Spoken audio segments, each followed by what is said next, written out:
The phoenix pendant swayed as the little girl laughed, and Kim Wong's world stopped. His tattooed hand, the same hand that had ended lives without hesitation, trembled as he stared at the silver necklace around her neck. 6 years. 6 years since his mother's necklace vanished in a drunken haze at a Manhattan hotel. And now, here it was, on a child who had his exact eyes, his mother's smile. In the shadows of New York's criminal underworld, where emotion was suicide, this $40 piece of silver was about to destroy everything Kim had built to stay alive. Kim Wong didn't get rattled. The 42-year-old boss controlled every block from Koreatown to the Bowery through ice-cold calculation. Assassination attempts, federal raids, hostile takeovers. He'd survived them all by feeling nothing. The 3-piece Tom Ford suit, the Mercedes parked outside, the penthouse view of Manhattan, all of it bought with blood and strategic brutality. Even the tattoos covering his neck told the story. A man who'd clawed his way from immigrant poverty to criminal royalty by burying every weakness. But that necklace. 6-year-old Rosalia played with her coloring book on Vincent Park's living room floor, barely noticed by the men discussing territory expansion. The phoenix pendant caught the afternoon light, intricate Korean metalwork Kim's mother had worn until the day she died. He'd gotten drunk enough to forget a woman's name 6 years ago, but never drunk enough to willingly abandon that necklace. Vincent kept talking. The other men reviewed maps. And Kim couldn't breathe. Because the child wearing his mother's last gift had his bone structure, his widow's peak, his hands. This wasn't about a lost possession anymore. This was about a life that shouldn't exist. A vulnerability that could get him killed. A daughter he never knew he had. And walking out of the bedroom, dust rag in hand, was the woman who'd change everything. Vincent Park spread the territory maps across his glass coffee table, stabbing his finger at the disputed blocks. The Bratva want Delancey Street. They're moving product through our distribution points, and we need to send a message before this becomes a pattern. We send bodies, Kim said quietly. His voice carried the kind of calm that made grown men nervous. Not loud, not aggressive, just matter of fact. Like discussing the weather instead of murder. 3 of theirs, visible placement, the kind of message that doesn't need translation. Vincent nodded, making notes on his tablet. This was why Kim Wong ran the Lower East Side and had been expanding steadily for 15 years. While other bosses yelled and postured, trying to prove their masculinity through volume, Kim calculated. Every decision filtered through one simple question: what keeps me breathing tomorrow? Emotion was a luxury he'd buried the day his mother died, leaving 12-year-old Kim alone in America, with nothing but her phoenix necklace and a talent for survival that bordered on pathological. 2 other men sat around the coffee table. Jun-ho, Kim's enforcer, built like a subway car with hands that could crush windpipes, and a face that had taken enough punches to look permanently angry, and David Lee, the accountant who made their cash legitimate through a network of dry cleaners, nail salons, and Korean restaurants that served decent food while laundering excellent money. They'd been meeting every Thursday for 6 years, reviewing territories, settling disputes, planning expansion, routine, controlled, safe, until the little girl wandered in from the hallway. She couldn't have been more than 6. Wearing a pink dress that looked thrift store cheap, but had been washed and pressed with care. Her hair was pulled into 2 puffs decorated with plastic barrettes, and she clutched crayons in her small fist like weapons. She glanced at the men briefly, dark eyes assessing them with the wariness children learned in unstable households, then settled on the floor near the window. Pulling out a coloring book decorated with cartoon characters Kim didn't recognize, she began working on a picture of what looked like a castle. Vincent's expression tightened, annoyance flickering across his face. Samantha's daughter, the new maid. I told her to keep the kid in the back bedroom during meetings, but apparently that instruction wasn't clear enough. It's fine, Kim said, though his attention had already shifted. Children made him uncomfortable in ways he couldn't fully articulate. They reminded him of vulnerability, of the terrified boy he'd been before he learned to bury feelings like corpses in unmarked graves. But something about this particular child pulled at him. The shape of her face, maybe, all angles and determination. The way she moved with careful quietness, like she'd learned early not to take up space, not to be noticed, not to give adults reasons to raise their voices. Then she looked up to grab a different crayon, and Kim's heart stopped functioning. Her eyes, deep set and dark brown, with that distinctive epicanthic fold at the inner corner. Korean eyes. His eyes.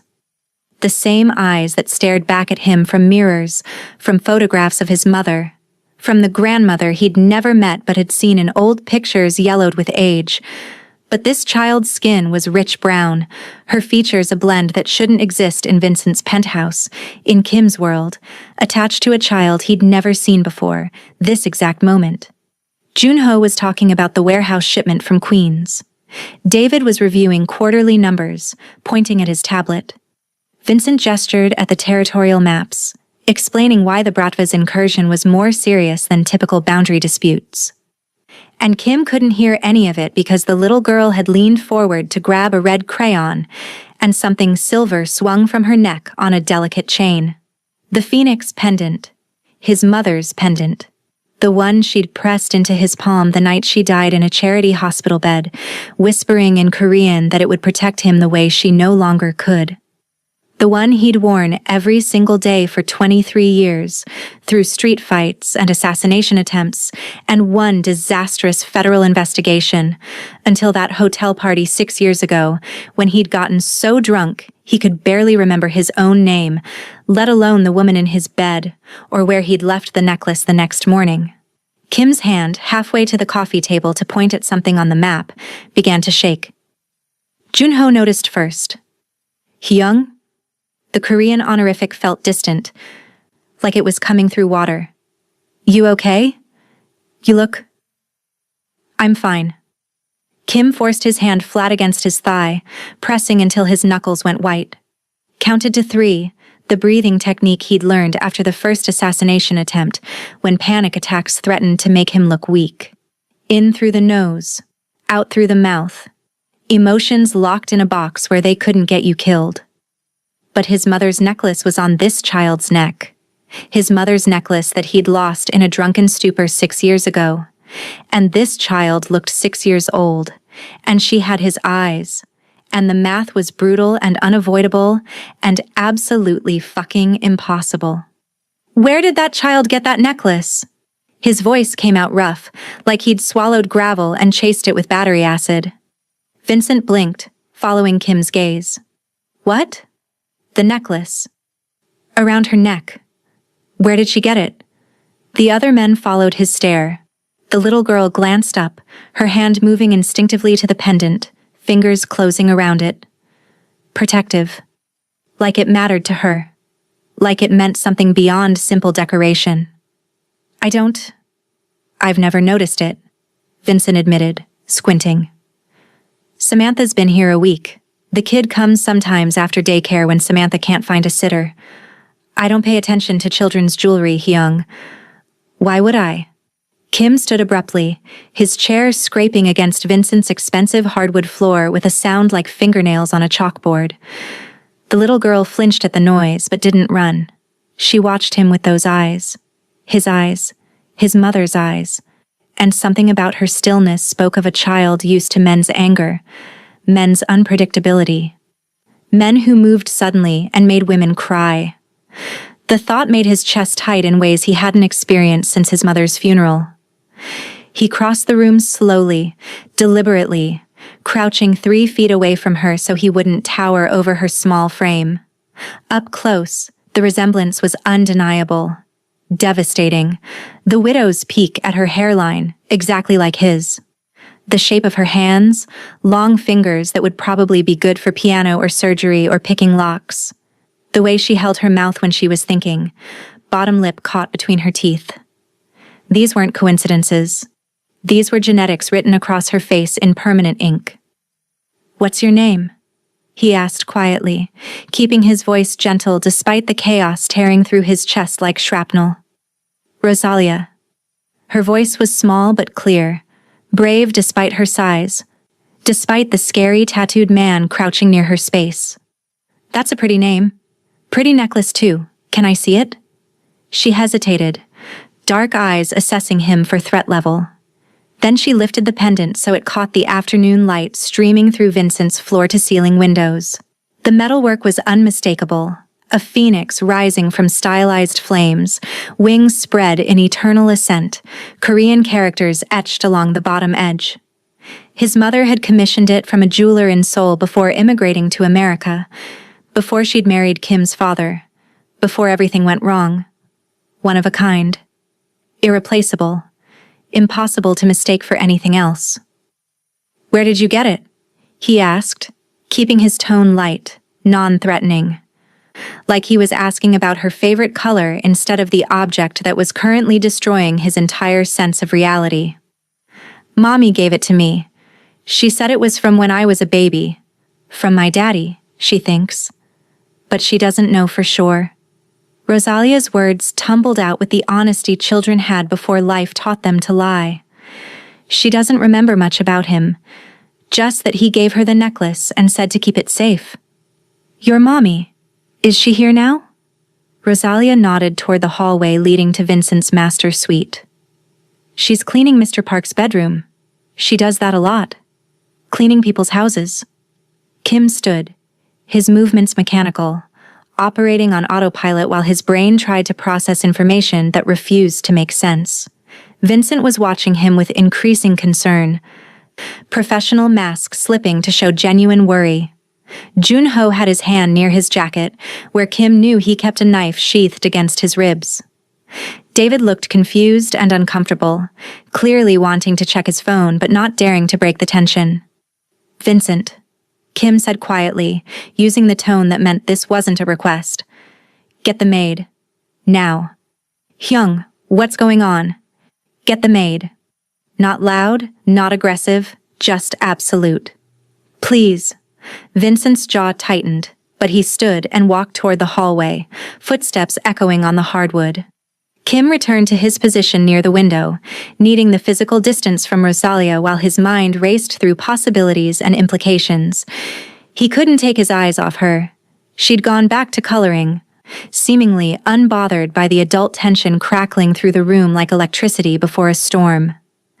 Her crayon moved in careful strokes, staying inside the lines, creating something orderly from blank space. 6 years old. His mother's necklace, his eyes, his features, his genes written across her face. The math was brutal and undeniable. Footsteps in the hallway. A woman's voice murmuring apology in English tinged with Southern accent. And then she walked into the living room, and Kim's world tilted for the second time in 5 minutes. 28, maybe pushing 30. Black, with natural hair pulled into a practical bun and skin that glowed despite the obvious exhaustion around her eyes. She wore the generic uniform of domestic workers, polo shirt with Vincent's cleaning service logo, khaki pants, sensible shoes designed for standing all day. But she carried herself with a dignity that made the outfit irrelevant, spine straight, shoulders back, meeting eyes directly despite the obvious power imbalance in the room. And Kim recognized her. Not clearly, not with certainty, but with the fuzzy edges of tequila-soaked memory that refused to come into focus no matter how hard he concentrated. A hotel bar with lighting too dim and music too loud. A fundraiser for some politician whose name he'd forgotten within an hour because he didn't actually care about politics. Drinks too strong, inhibitions too weak. A woman with a smile that made him forget his rules about staying sober during business functions. "Samantha," Vincent said carefully, voice tight with the tension of not understanding what was happening, but knowing it was significant. "This is Kim Wong. He's my business partner. He has some questions about Rosalia's necklace." Her eyes widened. Just for a second, pupils dilating with what looked like recognition mixed with fear, and underneath it all, something that looked like resignation. Like she'd been waiting for this moment for 6 years, dreading it, but knowing it would eventually arrive. The necklace, Kim said, his voice steady despite everything falling apart inside him. Where did your daughter get it? Samantha's throat worked, Adam's apple bobbing as she swallowed hard. It was a gift. From her father. And where is her father now? I don't know. The words came out quiet but firm, practiced like she'd said them 1,000 times to social workers and daycare administrators and random people who asked too many questions. It was one night, 6 years ago. I never saw him again after that morning. The room had gone silent. Junho's hand was definitely on his knife now, ready for violence that might be necessary. David was staring at his laptop like he could disappear into the spreadsheets if he tried hard enough. Vincent looked between Kim and Samantha with dawning comprehension creeping across his face. Kim stepped forward. Samantha's spine straightened further, shoulders rolling back in preparation for confrontation, but she didn't retreat. Brave or foolish, he couldn't tell yet. Maybe both. Maybe brave because she had to be, raising a child alone in a city that ate people like her alive. What hotel? He asked. Her breath caught. What? What hotel was the party at? 6 years ago. October 14th. Political fundraiser. What hotel? Recognition bloomed in her eyes, followed by horror. The plaza. It was at the plaza. Some politician. I was working coat check to make extra money, but afterward some of us stayed for the open bar and She stopped, her gaze dropping to the floor.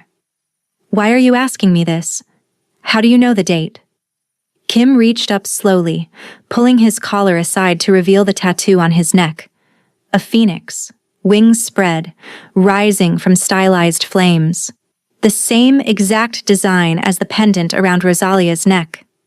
The same design his mother had shown him in that Seoul jeweler's shop when he was 7 years old, promising him the necklace would be his when he was old enough to protect it. Samantha's face drained of color. Her hand went to her mouth. Oh God. Oh my God. I need to speak with you, Kim said quietly, forcing the words past the chaos in his throat. Alone. Please. The word felt foreign in his mouth.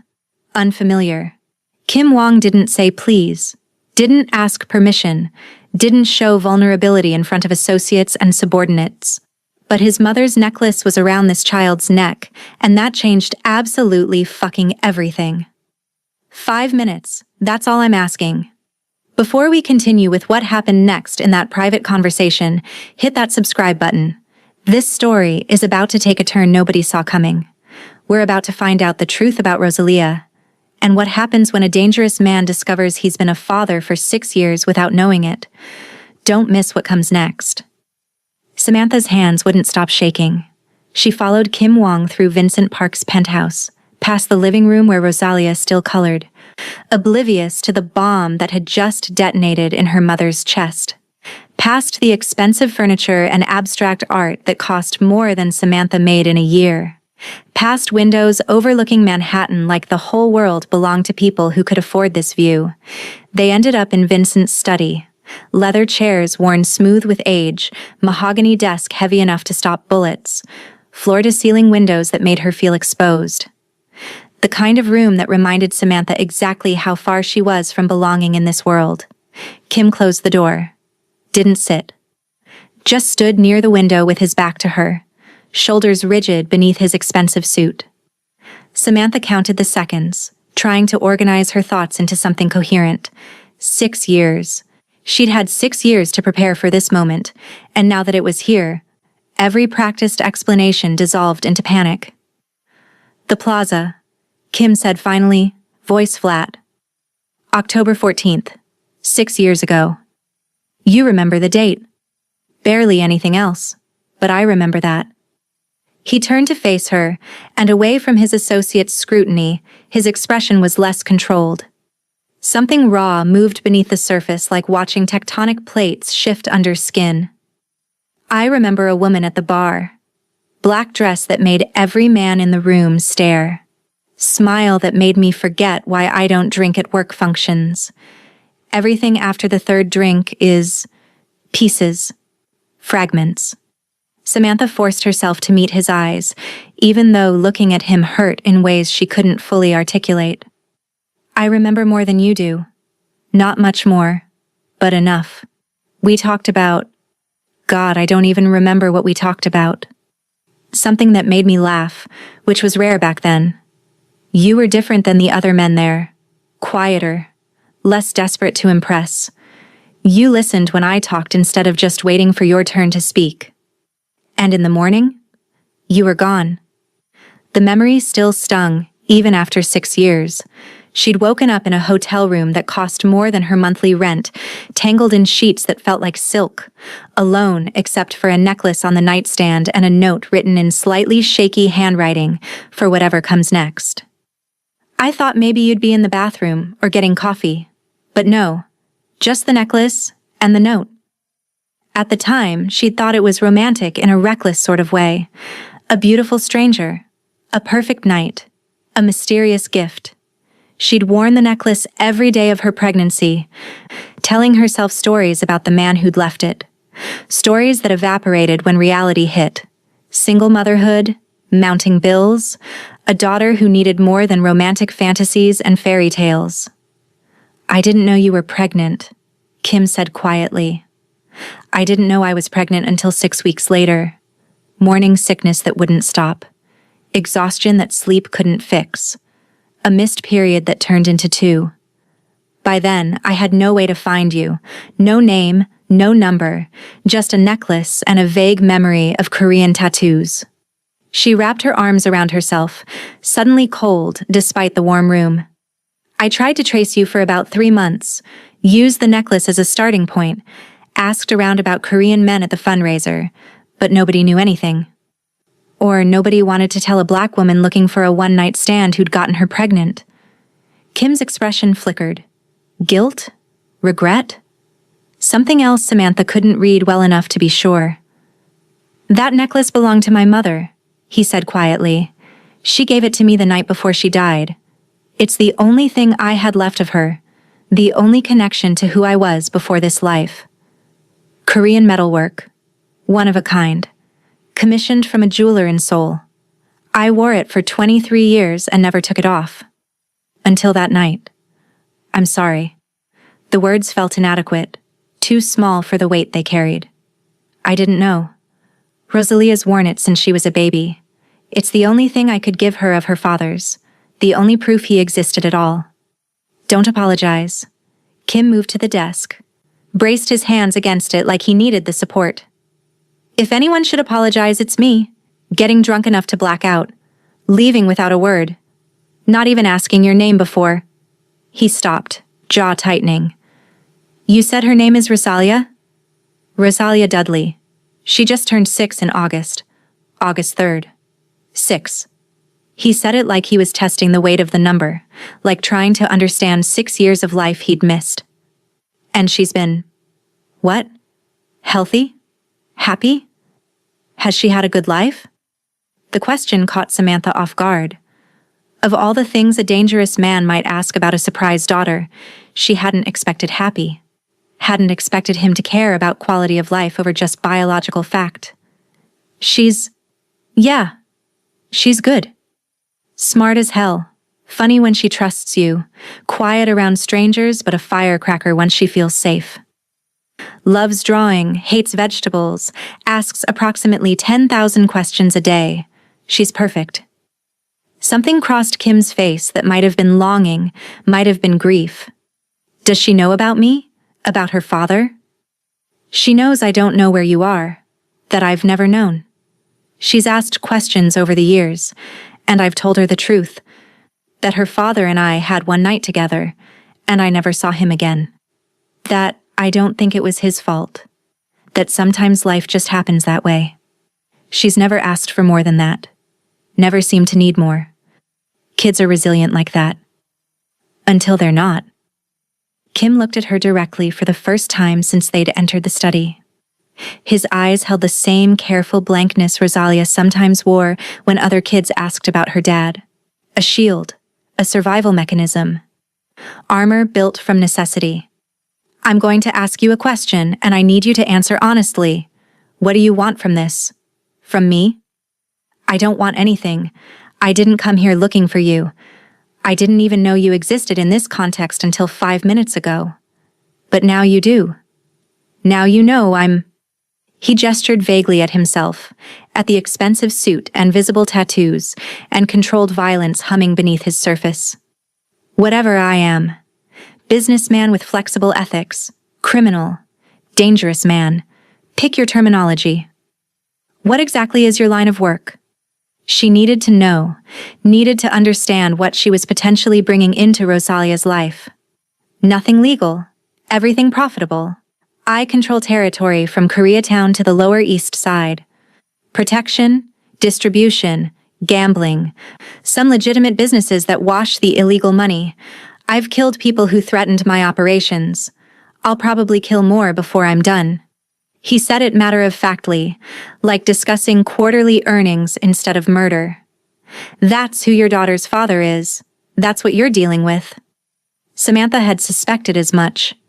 The way Vincent's other guests had treated Kim, the deference mixed with fear, the tattoos and expensive suit and controlled violence.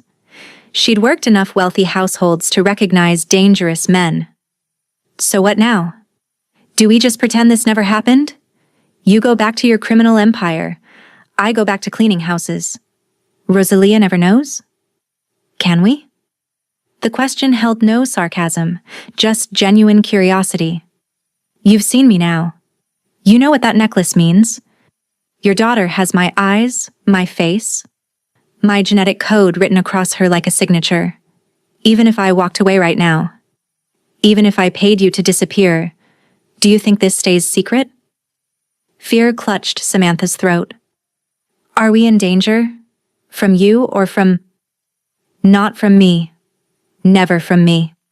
Kim's voice carried absolute certainty, the kind that made you believe him despite every rational thought.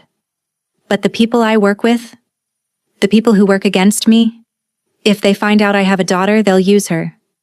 To control me or to hurt me. Either way, she becomes leverage, a target. A weakness in armor I've spent 15 years building. Then what are you suggesting? A DNA test, first and foremost. We need to be certain beyond doubt. I'm certain.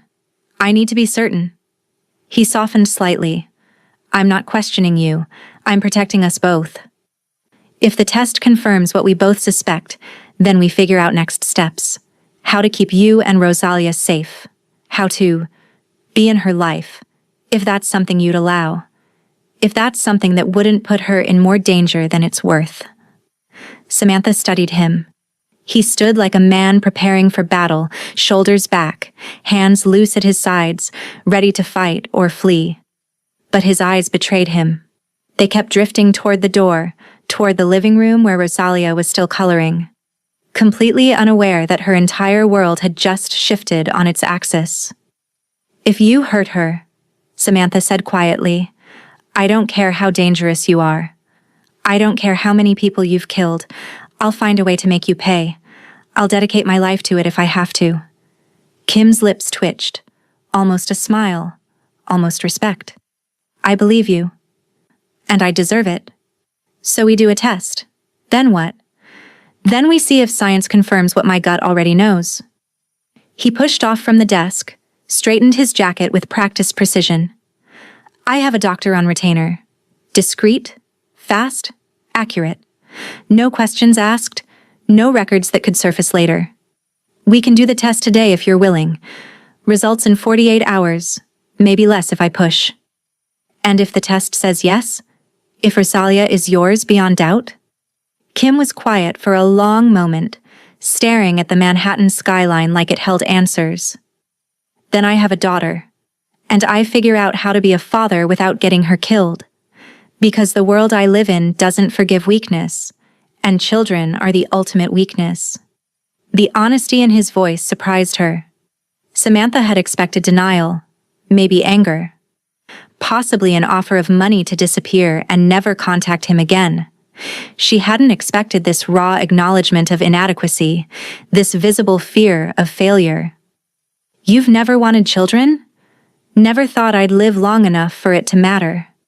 He met her eyes again, and this time she saw past the armor to the scared 12-year-old who'd lost his mother. My mother died when I was 12. Left me alone in New York with no family, no money, no English worth speaking. Everything I've built, I built by being harder and colder than everyone trying to kill me. That doesn't exactly prepare you for fatherhood. Rosalia doesn't need hard or cold. She needs present and honest. She needs someone who shows up consistently, not someone who's there when it's convenient and gone when it's difficult. Then maybe you need to figure that out before we go any further. Samantha straightened, finding her spine again, finding the strength that had carried her through 6 years of single motherhood. Because I won't let you be a half-present father. I've seen what that does to children. If you're in, you're all in. If you're out, you're gone completely. Rosalia deserves better than a man who shows up when it's convenient and disappears when it gets hard. Kim studied her with something that might have been respect.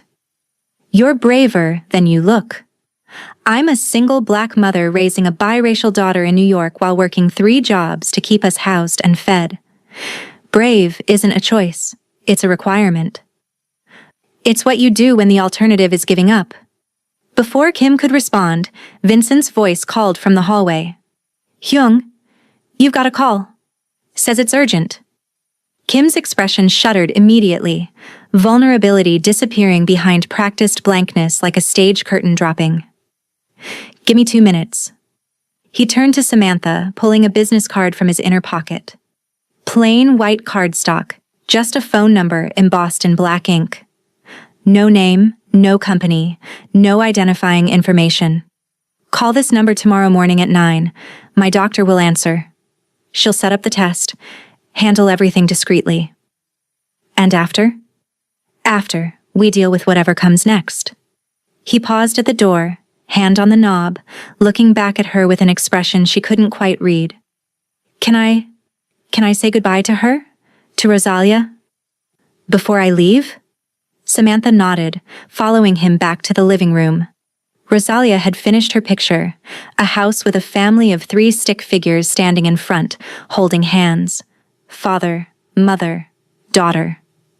Samantha's throat tightened. Kim crouched beside her, maintaining that same careful distance he'd kept earlier. That's a really good drawing. Rosalia beamed, pride lighting up her face. Thank you. It's my family. Well, my family and my daddy, even though I don't know what he looks like. So I just drew a tall person. You're very talented. He hesitated, then added softly, Can I see your necklace one more time? She held it out proudly, the phoenix catching the light. Mommy says it's special, that my daddy wanted me to have it to keep me safe. It is special. It's very, very special. Kim's hand moved like he might touch it, then stopped. Take good care of it, okay? Never take it off. I won't. I promise. He stood, nodded once to Samantha, an acknowledgement, a promise, a beginning, then walked out without another word. Vincent followed, questions written all over his face. Junho and David gathered their materials, and within 5 minutes, the penthouse was empty, except for Samantha, Rosalia, and the weight of everything that had just changed. Mommy? Rosalia tugged her sleeve. Was that man nice? Samantha knelt down, pulling her daughter close, breathing in the smell of her hair and crayons and innocence. I don't know yet, baby, but we're about to find out. If you've ever wondered how one moment can change everything, you're watching it happen right now. This story is about to take a turn nobody saw coming. Hit that subscribe button because what happens when Kim discovers the truth about Rosalia will shake everything. The DNA test is coming, and the results will change 3 lives forever. Don't miss what happens next.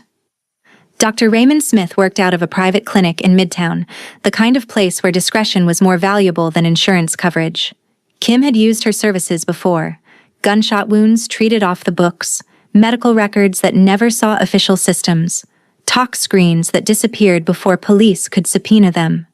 Smith asked no questions and remembered nothing. Perfect for a man whose life depended on secrets staying buried. Samantha clutched Rosalia's hand as they entered the sterile waiting room the next morning. The receptionist, an older Korean woman with Kim's eyes, a relative, maybe, or just someone who understood the value of silence, nodded them through immediately. No paperwork, no ID required, no insurance cards or co-pays. Just 2 cheek swabs and a promise of answers within 48 hours. "This will feel like a toothbrush," Dr. Smith explained to Rosalia, her voice gentle despite her clinical precision.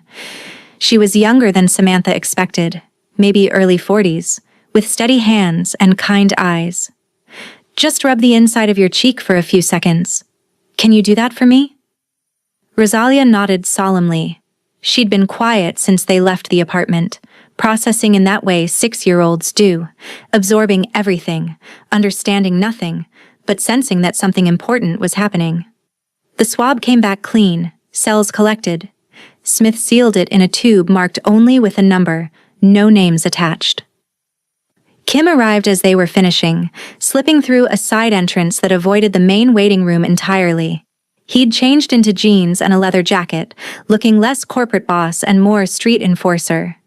The tattoos on his neck were fully visible now. The phoenix, yes, but also Korean characters Samantha couldn't read, and other designs that spoke of violence and survival. "Done?" he asked, his eyes finding Rosalia immediately.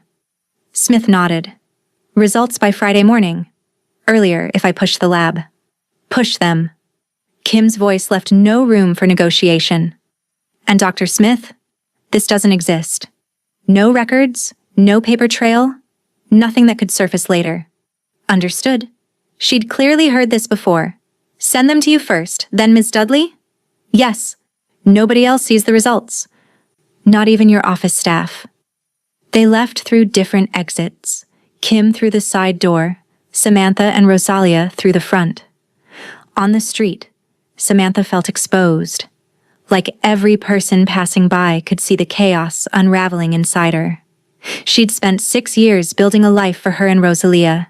Paycheck to paycheck, sure, barely surviving most months, but stable, safe, predictable. Now, a dangerous man with a criminal empire and her daughter's eyes was about to disrupt everything. Her phone buzzed. A text from an unknown number. "Can we talk tonight?" After Rosalia's asleep. "Kay," she texted back. "My apartment. 9 p.m., address attached." The response came immediately. "I'll be there." The day crawled by. Samantha went to work at the nonprofit, trying to focus on grant applications while her mind spun through possibilities. What if the test came back positive? What if Kim wanted custody? What if his enemies found out? What if Rosalia got hurt because of biology she didn't choose? Gerald called 3 times. She ignored him. Whatever they'd had was over, and his increasingly angry voicemails only confirmed she'd made the right choice. But his final message made her pause. "I know something's going on. I know that guy at Vincent's is back in the picture. You think you can just replace me? We'll see about that." The threat was vague, but present. Samantha deleted the voicemail but couldn't delete the unease settling in her stomach. Kim arrived at her apartment exactly at 9, precise as a clock. No knock, just a text. "I'm outside." Samantha buzzed him up. When she opened the door, he stood in the hallway looking simultaneously out of place and perfectly at ease. The leather jacket made him look younger, more approachable. But his eyes were still guarded, still scanning for threats, still operating on the assumption that danger could come from anywhere. "She asleep?" he asked. "Yeah. Come in." He entered like he was expecting an ambush, checking corners, noting exits, cataloging escape routes. Professional paranoia. Samantha closed the door and gestured to the couch, threadbare but clean, salvaged from a curb 3 years ago. "Want anything? Water? Coffee? Tea?" "I'm fine."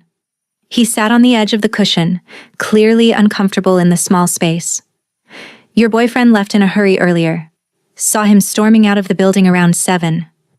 Ex-boyfriend as of yesterday." Kim's eyebrow raised. "Because of me?" "Because of a lot of things." You just accelerated the timeline. Samantha sat across from him in the armchair, her reading chair, where she'd nursed Rosalia as an infant and read bedtime stories and processed too many hard days alone.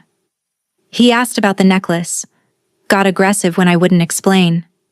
Kim's expression hardened immediately. Did he hurt you? No. I kicked him out before it got that far. But he's been calling, texting, making vague threats about not being replaced. She showed him her phone, 17 missed calls, 32 texts. The most recent one read, "You can't keep me away from Rosalia. I have rights." Does he? Kim asked quietly, voice dangerous. Have rights? Not legal ones. He never adopted her, never married me, never did anything that would give him custody. But he's been around for 2 years. She knows him as... Samantha stopped, the word father dying on her lips. As what I should have been. Kim's voice was flat, emotionless. The man who was present while I was absent and oblivious. That's not what I meant. It's what's true. He took her phone, scrolled through Gerald's messages with increasing tension in his jaw. He's escalating, the tones changing from pleading to threatening. See how the messages get shorter? More aggressive? That's a man losing control. He wouldn't hurt her. Gerald's not violent. You sure about that? Because these texts suggest a man who feels entitled to something he's losing, and entitled men do stupid, dangerous things when they don't get what they want. Kim set the phone down carefully. I'm having him followed. If he comes near you or Rosalia, my people will intercept. Jesus, Kim. This is who I am. He interrupted. Voice sharp. This is what I do. I identify threats and neutralize them before they become problems. Gerald Cooper is a threat to my daughter's safety. That makes him my problem to solve. He's just a man going through a breakup. He's a man who thinks he has ownership over my child. That makes him dangerous. Kim stood, pacing to the window, checking the street below with practiced efficiency. I ran a background check. Gerald Cooper, 32, unemployed for 3 months, gambling debts adding up to about $60,000, connections to low-level dealers in Brooklyn. He's desperate, Samantha, and desperate men do stupid things. Samantha's stomach twisted. How long have you known this? Since Wednesday. Ran the check the day we met. He turned back to her. I wanted you to make your own decision about him without my interference, but now that decision's made, and I need you to understand what we're dealing with. Before Samantha could respond, her phone buzzed again. Another text from Gerald. I'm coming over tonight. We need to talk face to face. Don't try to stop me. Kim's expression went cold. That's not a request. That's a threat. He's telling you he's coming to your home whether you want him there or not. It's just talk. He's angry. Angry men who've been drinking make bad decisions. Kim pulled out his own phone, typing rapidly. Vincent? Yeah, I need eyes on an address. Samantha's building in Crown Heights. Guy named Gerald Cooper might show up tonight. Don't engage unless he tries to enter. Just watch and report. Yeah, within the hour. Thanks. He hung up before Samantha could protest. She stood, anger finally breaking through fear. You can't just... Can't what? Protect you? Keep your ex-boyfriend from forcing his way into your apartment at night? Kim's voice was sharp. This is what I do, Samantha. I control situations before they control me, and right now, Gerald is trying to control you through intimidation. By wanting to talk? By ignoring your boundaries and demanding access he no longer has. You ended the relationship. You told him to leave. He doesn't get to decide when and how he comes back into your life. Kim moved closer, not threatening but intense. If he shows up tonight, he doesn't get past the lobby.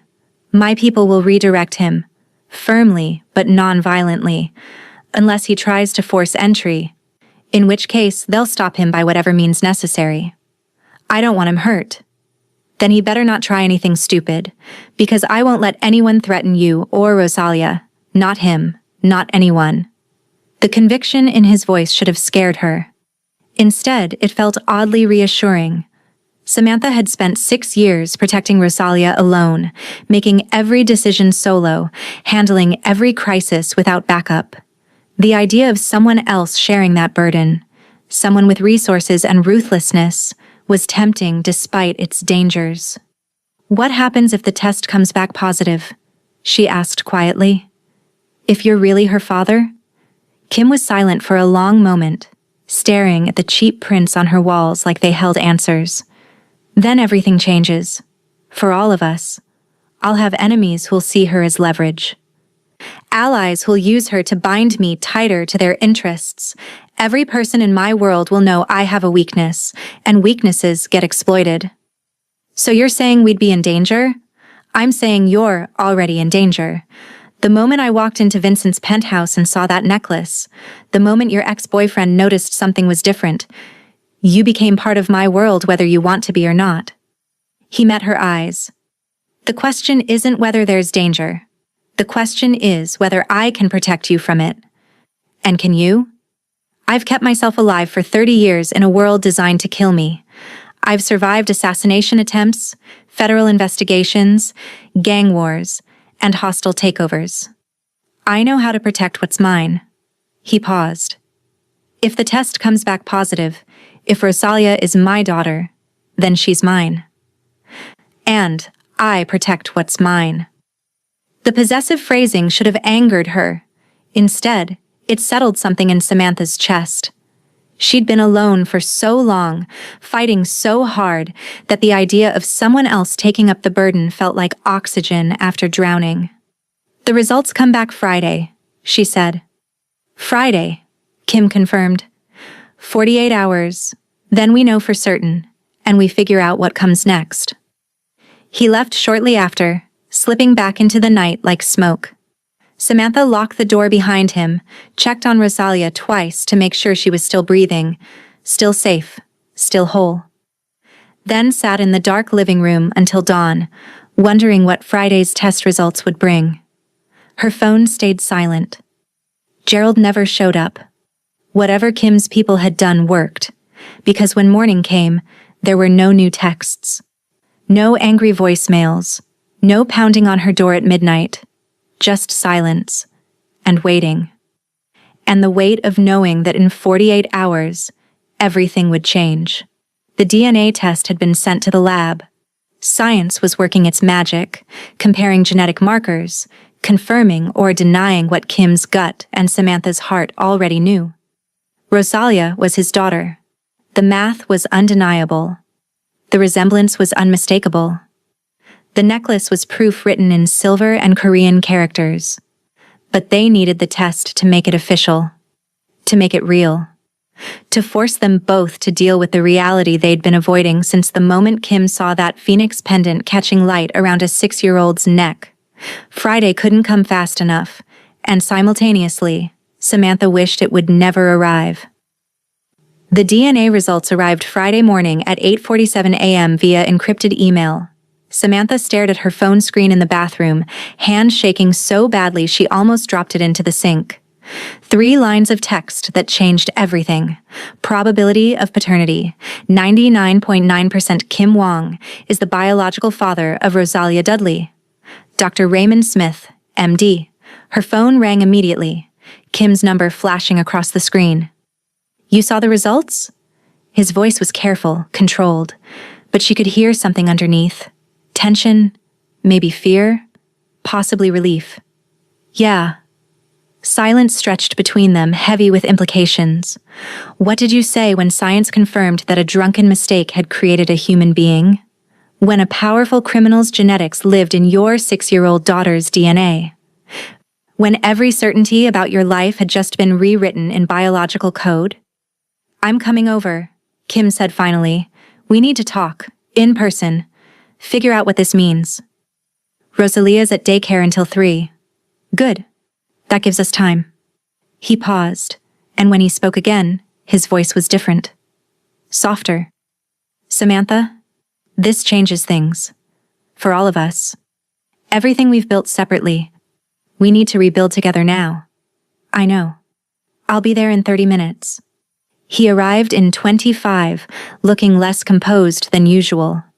His suit was impeccable as always, but his eyes were red-rimmed, and Samantha wondered if he'd slept at all. She let him in, made coffee because her hands needed something to do, and they sat at her small kitchen table like two strangers negotiating a hostage exchange. "I called my lawyers," Kim said without preamble. "Had them draw up paperwork last night. Trust funds, education accounts, medical coverage, everything's in Rosalia's name. She's set for life now, regardless of what happens between us." Thank you. The words felt inadequate. "It's not charity. She's mine. My responsibility. My daughter." He said the word carefully, testing its weight. "But money doesn't protect her from what my life brings. We need to discuss real security, real changes." "You mentioned moving us." "I own a building in Park Slope. Renovated brownstone, 6 units. Top floor is empty. 3 bedrooms, 2 baths, security system, doorman, cameras on every entrance. I can have you moved in by Monday. Movers, furniture, everything handled." Samantha's coffee went cold in her hands. "You're serious? You want to uproot our entire lives because her father is a target for every rival gang in New York? Yes. Because the Russian mob has been looking for leverage against me for 6 months? Absolutely. Because I have enemies who would kill a child to make a point? Without question." His voice hardened. "I didn't ask for this. Neither did you. But here we are, and I won't let Rosalia become collateral damage in my war." The words hung in the air, brutal and honest. Samantha set down her mug before she could drop it. "I didn't ask for this either," she said quietly. "One night 6 years ago doesn't mean I signed up for gang wars and criminal empires. I know, and I'm sorry. Sorry for getting drunk enough to black out. Sorry for leaving without a word. Sorry that my choices put you and Rosalia in danger." Kim leaned forward, elbows on his knees. "But I can't undo the past. I can only try to make the future safer, and that means accepting my help, even if you hate needing it." "What about my job? Rosalia's daycare? Our whole life is here in Crown Heights." "Your job pays barely enough to survive, and you deserve better. I'll cover everything. Rent, food, expenses, whatever you need. You can work if you want to, but you don't have to scramble anymore. Rosalia's daycare is in a building with no security, where anyone could walk in off the street. I'll find her something better. As for your life here?" He gestured at the cramped apartment with peeling paint and windows that didn't quite close. "This isn't living. This is surviving. I can give you both better." "At what cost? Becoming dependent on you? Losing our autonomy?" "At the cost of letting me protect my daughter, that's it. That's all I'm asking." Kim's voice gentled. "I'm not trying to control you, Samantha. I'm trying to keep you both alive long enough to figure out how to be a family." The word family landed like a stone in still water, ripples spreading outward. Samantha hadn't had family since her grandmother died when she was 19. Hadn't imagined building one with anyone, let alone a crime boss who'd gotten her pregnant during a blackout drunk one-night stand. "What about Gerald?" she asked. "He's been calling again. Texts, voicemails. He knows something's changed. Knows you're back in the picture." Kim's expression went cold. "What's he saying?" She showed him her phone. 23 missed calls since Wednesday, 47 texts. The most recent one, sent at 2 a.m. "You can't just replace me with some gangster. I've been Rosalia's father for 2 years. That has to count for something. We need to talk. Today." "Does he know about the test?" Kim asked, scrolling through the messages. "No, but he's guessing. He's not stupid, just desperate." Samantha paused. "He lost his job 3 months ago. Been drinking more. Getting paranoid. I didn't realize how bad it was until I ended things. Background check showed gambling debts. $60,000 to some people who don't accept late payments." Kim set the phone down. "He's in trouble, Samantha. Financial trouble that makes people do stupid things. And now he sees you potentially connected to someone with money and power. That makes you valuable. Makes Rosalia valuable. You think he'd try to use her as leverage? I think desperate men rationalize anything. Tell themselves whatever story lets them sleep at night. Kim stood, pacing to the window. I'm having him watched full time now. My people tracking his movements, his communications, his associates. If he tries anything... Before he could finish, Samantha's apartment buzzer rang. Aggressive, insistent.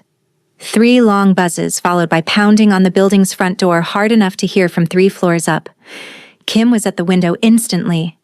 That him? Samantha looked down. Gerald stood on the stoop, finger jamming the buzzer repeatedly. Even from 3 floors up, she could see he'd been drinking. Stumbling slightly, gesturing angrily at the door. Don't answer, Kim said quietly. He'll just keep... Don't. Answer. Not a suggestion. A command. Kim pulled out his phone, sent a rapid text. My people are 2 minutes out. They'll handle him. Handle him how? Redirect him somewhere he can sleep it off. Get him away from your building. Make it clear he's not welcome here anymore. Gerald's shouting carried up through the windows.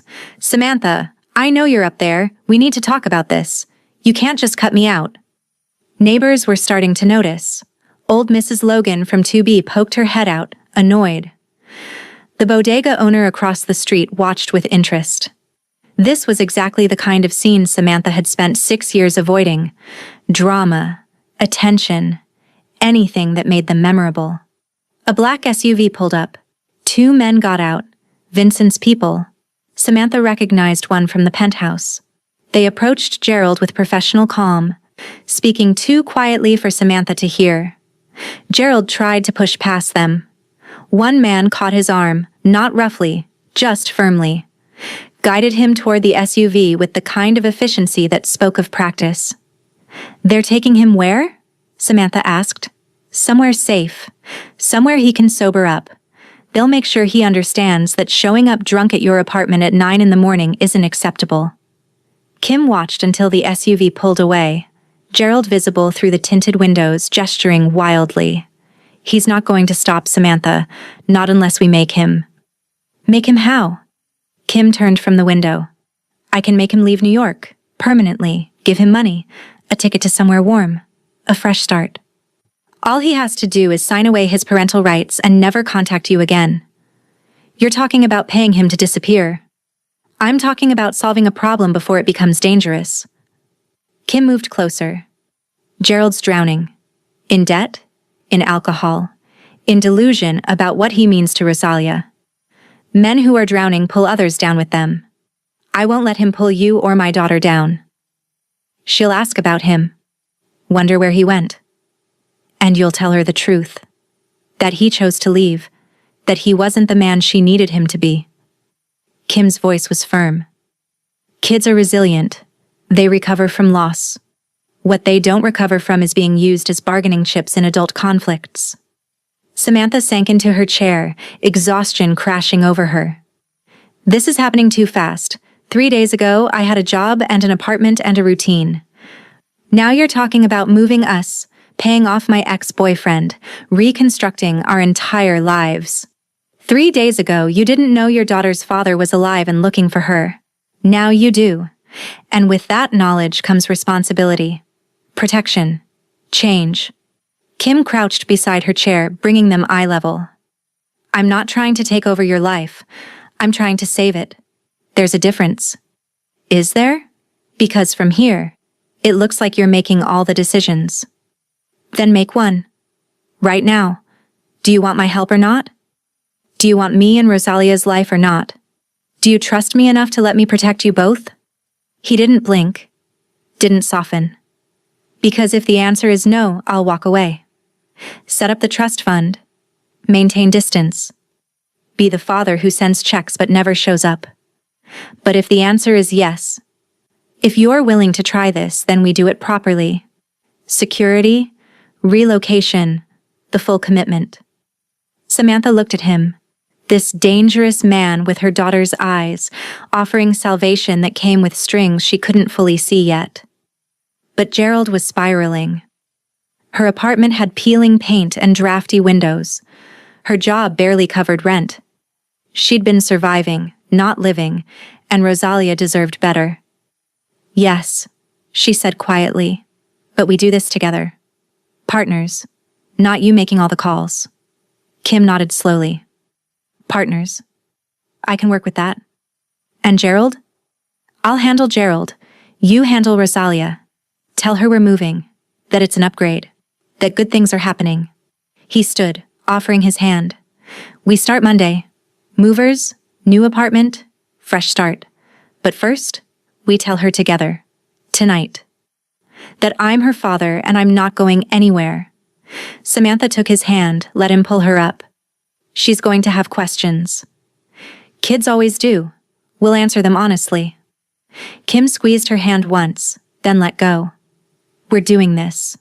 All of us. Together." It was the closest thing to a promise he could make, and somehow, standing in her cramped kitchen with coffee gone cold and Gerald's shouting still echoing in her ears, Samantha chose to believe him. Smash that like button if you're rooting for Kim to protect his daughter. This story is about to get darker before it gets better. Comment below, Team Kim or Team Gerald? Let us know where you stand, because what happens next will change everything. Gerald's desperation is about to lead him down a dangerous path, and the consequences will test everything Kim's built. Gerald Cooper's gambling problem started small, the way these things always did. $20 on a basketball game, $50 on poker at a friend's house, $100 on horses at Aqueduct Racetrack when he was feeling lucky. The kind of thing that felt harmless until suddenly it wasn't. Until the debts accumulated like interest, compounding into a number he couldn't pay and couldn't escape. $60,000. He owed $60,000 to people who didn't accept excuses or payment plans or promises to do better. People who'd already reminded him twice, once with words, once with his pinky finger bent backward until it snapped like a dry branch, that patience had limits. Which was why, when two Russian men approached him outside his brother's apartment in Brighton Beach on Tuesday night, Gerald didn't run. He listened.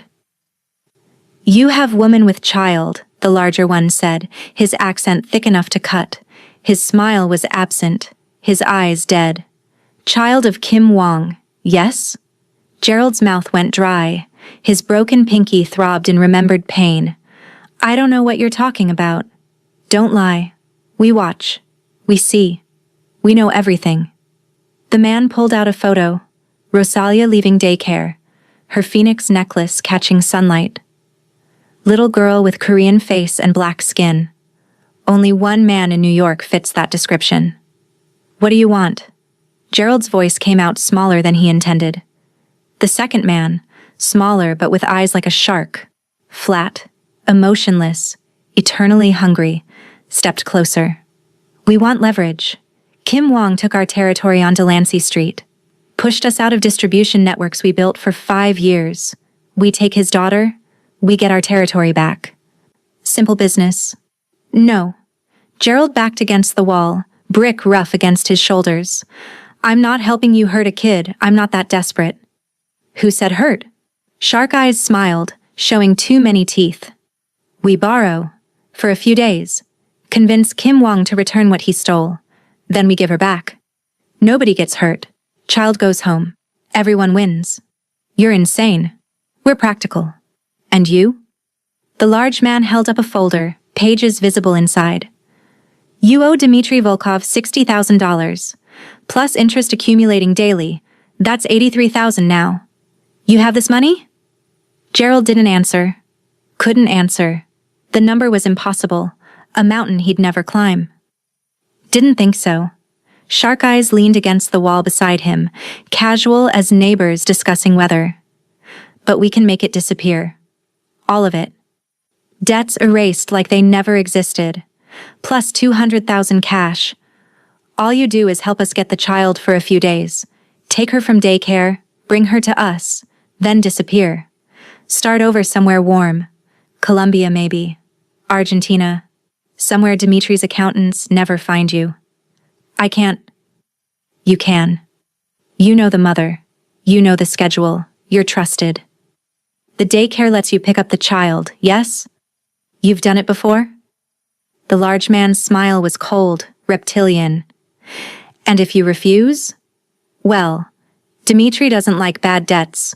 Usually he breaks more than fingers. Gerald's pinky throbbed. They'd done it casually, like snapping a pencil, barely looking at him. Dimitri had watched, sipping espresso, explaining that next time would be his kneecap. The time after that, his spine. The Bratva didn't make idle threats. They made promises, written in bone and scar tissue. How do I know you won't hurt her? Gerald asked, hating how weak he sounded. We give you our word. Shark Eyes pulled out a burner phone, cheap and untraceable. Once we have child, you disappear. Take the money, start over somewhere warm, leave Kim Wong and the woman behind. Simple, clean. Everyone gets what they want. $200,000. Enough to erase his debts and build a new life somewhere the Bratva couldn't find him. Enough to stop looking over his shoulder every time he heard footsteps. Enough to finally breathe without the weight of debt crushing his chest. Nobody gets hurt? Gerald repeated, needing to hear it again. Nobody gets hurt. We hold her for leverage. Kim gives back our territory. We return her to her mother. Simple business transaction. Gerald took the phone. The weight of it felt like damnation. Kim stood at Samantha's kitchen window 3 nights later, watching the street below. Midnight had passed an hour ago. Gerald still hadn't shown up at the apartment despite his threatening texts. Vincent's people reported he'd been seen entering an abandoned warehouse in Red Hook earlier that evening, known Bratva territory. He made a deal, Kim said quietly, more to himself than Samantha. She sat at the table, exhaustion carved into her face. What kind of deal? The kind desperate men make when they're drowning and someone offers them a life raft made of lies. He turned to face her. Gerald's gambling debts are owed to the Bratva, Dmitry Volkov specifically, which means they know about Rosalia. They know she's mine. How long have they known? Since Gerald found out, probably. He doesn't have the discipline to keep secrets, especially when Russians are breaking his fingers for missed payments. Kim pulled out his phone, pulling up surveillance photos. My people followed him Tuesday night. He met with 2 of Dimitri's soldiers. They talked for 20 minutes outside his brother's apartment. Then Gerald left with a burner phone. Samantha's face went pale. What does that mean? It means they're planning something. Using Gerald as access because he knows Rosalia. Knows her schedule. Knows when you're vulnerable. Kim's jaw tightened with barely controlled anger. The Bratva's been trying to reclaim the Delancey Street corridor for months. I've blocked them at every turn, dismantled their distribution networks, cost them millions in lost revenue. A child makes perfect leverage. Take my daughter. Force me to negotiate. It's textbook organized crime strategy. They wouldn't. They would. And they will if we give them the chance. He crossed to the table, crouching so they were eye level. I need to move you both. Tonight. Right now. The Park Slope building I mentioned. It's secure, monitored, and far enough from Bratva territory to give us breathing room while I figure out how to end this.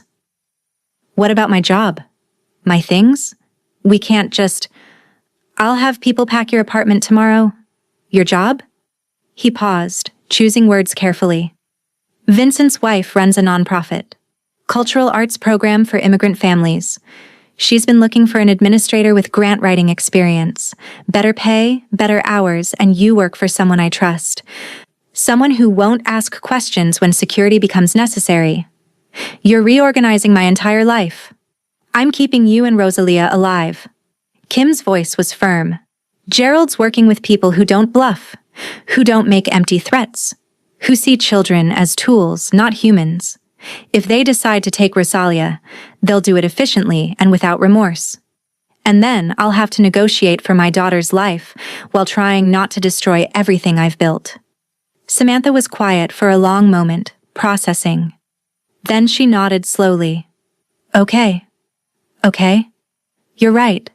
Gerald's working with dangerous people, and I can't protect Rosalia from them alone. I don't have resources or connections or muscle. You do." She met his eyes, showing the steel underneath the exhaustion. "But if we're doing this, if I'm accepting your help and moving into your building and letting you reorganize our lives, then I need honesty. All of it. No more revelations drip-fed when it's convenient for you." Kim nodded. "Fair. Starting with this. What's your endgame? With me? With Rosalia? What do you actually want from this arrangement?" He was quiet, considering. "I want my daughter safe. I want her to grow up knowing her father chose to be present, not absent. I want—" He stopped, jaw working. "I want to be the man my mother thought I could be before this life swallowed me, before violence became my first language, and control became my religion." That's not really an answer. It's the closest I've got right now. Kim stood, offering his hand. "Come on. David's bringing Rosalia to the new place from her sleepover. We should be there when she arrives so it's not scary, so it feels like family, not kidnapping." Samantha took his hand, let him pull her up. "This is happening fast. That's how life works in my world. Things are calm until suddenly they're not. You adapt, or you die." He grabbed her jacket from the hook by the door. "But we're not dying. We're adapting. All three of us." They left through the back exit, Kim's people flanking them like shadows. A car waited in the alley, black sedan, tinted windows, engine already running. As they pulled away from her building, Samantha watched her old life disappear in the rearview mirror. The cramped apartment where she'd raised Rosalia alone, the bodega where they bought groceries, the laundromat where she'd met Gerald 2 years ago, back when he seemed stable and kind. All of it receding into the past as they drove toward Park Slope, toward the brownstone, toward a future Samantha couldn't quite imagine but was choosing to trust. The Park Slope brownstone was beautiful in ways that made Samantha want to cry. Pre-war architecture with crown molding and hardwood floors, windows that let in morning light like a blessing. A kitchen twice the size of her entire old apartment, with appliances that looked like they belonged in magazines. 3 bedrooms. One for her, one for Rosalia, one that Kim said would be his office when he stayed over. Rosalia was asleep on the couch when they arrived, curled under David's wife's jacket. David himself sat nearby, reading on his phone with the exhausted patience of a man who'd spent the evening entertaining a 6-year-old. "Any problems?" Kim asked quietly. "None." She asked about her mom. I told her Samantha was handling some adult business and would be here soon. She ate dinner, watched cartoons, fell asleep around 10. David stood, gathering his things. "The building's secure. I had Vincent's guys sweep it twice. No bugs, no surveillance, no weak points." "Good." Kim handed him an envelope. "For your trouble." "Not necessary, Hyung, but appreciated." David nodded to Samantha, then left through the service entrance. Samantha crossed to the couch, brushing Rosalia's hair back from her face. Her daughter looked so small, so vulnerable. The phoenix necklace glinted against her collar, catching the soft lighting. "She's beautiful," Kim said softly from behind her. "She has your smile, your strength. She has your eyes, your stubbornness. Then God help us both." He moved to stand beside her. Not quite touching, but close enough to feel his presence. "I know this isn't what you planned. I know I'm disrupting everything. But I meant what I said earlier. We're doing this together. Partners. You get a say in how we raise her, how we keep her safe, how we build this family." "Family." Samantha tested the word. "I haven't had one of those in a long time. Neither have I. Not since my mother died." Kim's voice was quiet, vulnerable in ways she suspected he rarely allowed. "But maybe we can figure it out together. Make something that works even if it doesn't look like the picture-perfect version. Nothing about this is picture-perfect." "No, but maybe it's real. Maybe that's better." They stood there watching Rosalia sleep, 2 strangers trying to become parents, trying to become partners, trying to protect a child from dangers neither could fully control. Outside, in the darkness, Gerald Cooper sat in his brother's apartment staring at the burner phone, wondering if he'd just made a deal with the devil. And in Brighton Beach, Dmitry Volkov looked at photos of Rosalia and smiled, already planning how to use Kim Wong's weakness to reclaim what he'd lost. The pieces were moving into place. The trap was being set. And in 3 days, everything would explode in ways none of them could fully anticipate. But for now, in the brownstone in Park Slope, there was just family. Imperfect, complicated, and somehow exactly what all three of them needed. Thursday afternoon felt ordinary, too ordinary, the kind of calm that made Kim's instincts scream warnings he couldn't quite articulate. Samantha dropped Rosalia at the new daycare, a facility in Park Slope with security cameras, buzz-in entry, and staff who'd been thoroughly vetted by Kim's people. Then she headed to her first day at the cultural arts nonprofit, working in an office with actual windows and co-workers who didn't treat her like she was invisible. Rosalia's pickup time was 4:30 p.m. Samantha's phone reminder went off at 3:45, same as always. She gathered her things, said goodbye to her new co-workers who actually seemed interested in her opinions, and headed for the subway. Her phone buzzed at 4:15. Gerald. I'll get her today, Sam. You work late. I'll bring her by around 6. Her blood turned to ice. She typed back immediately, fingers fumbling. No, I'm picking her up now. Don't go near the daycare. Gerald. Too late, already here. See you at 6. We need to talk anyway. Samantha's hands shook as she called the daycare. It rang 4 times before the director answered, her voice cheerful and oblivious. Hi, this is Samantha Dudley. My daughter Rosalia. Has anyone picked her up yet? Oh yes, Mr. Cooper signed her out about 10 minutes ago. He said you'd called ahead to approve it. The director's tone shifted, catching Samantha's panic. Was there a problem? He had ID, and he's been on the approved pickup list for 2 years. I didn't approve anything. He's not authorized anymore. I removed him from the list Monday. Samantha's voice cracked with fear and fury. He took my daughter without permission. Ma'am, I'm so sorry, but without written notification, I had no way of knowing. Samantha hung up, immediately calling Kim. He answered on the first ring, like he'd been waiting. Gerald took Rosalia. The words came out strangled, each syllable fighting through the terror clogging her throat.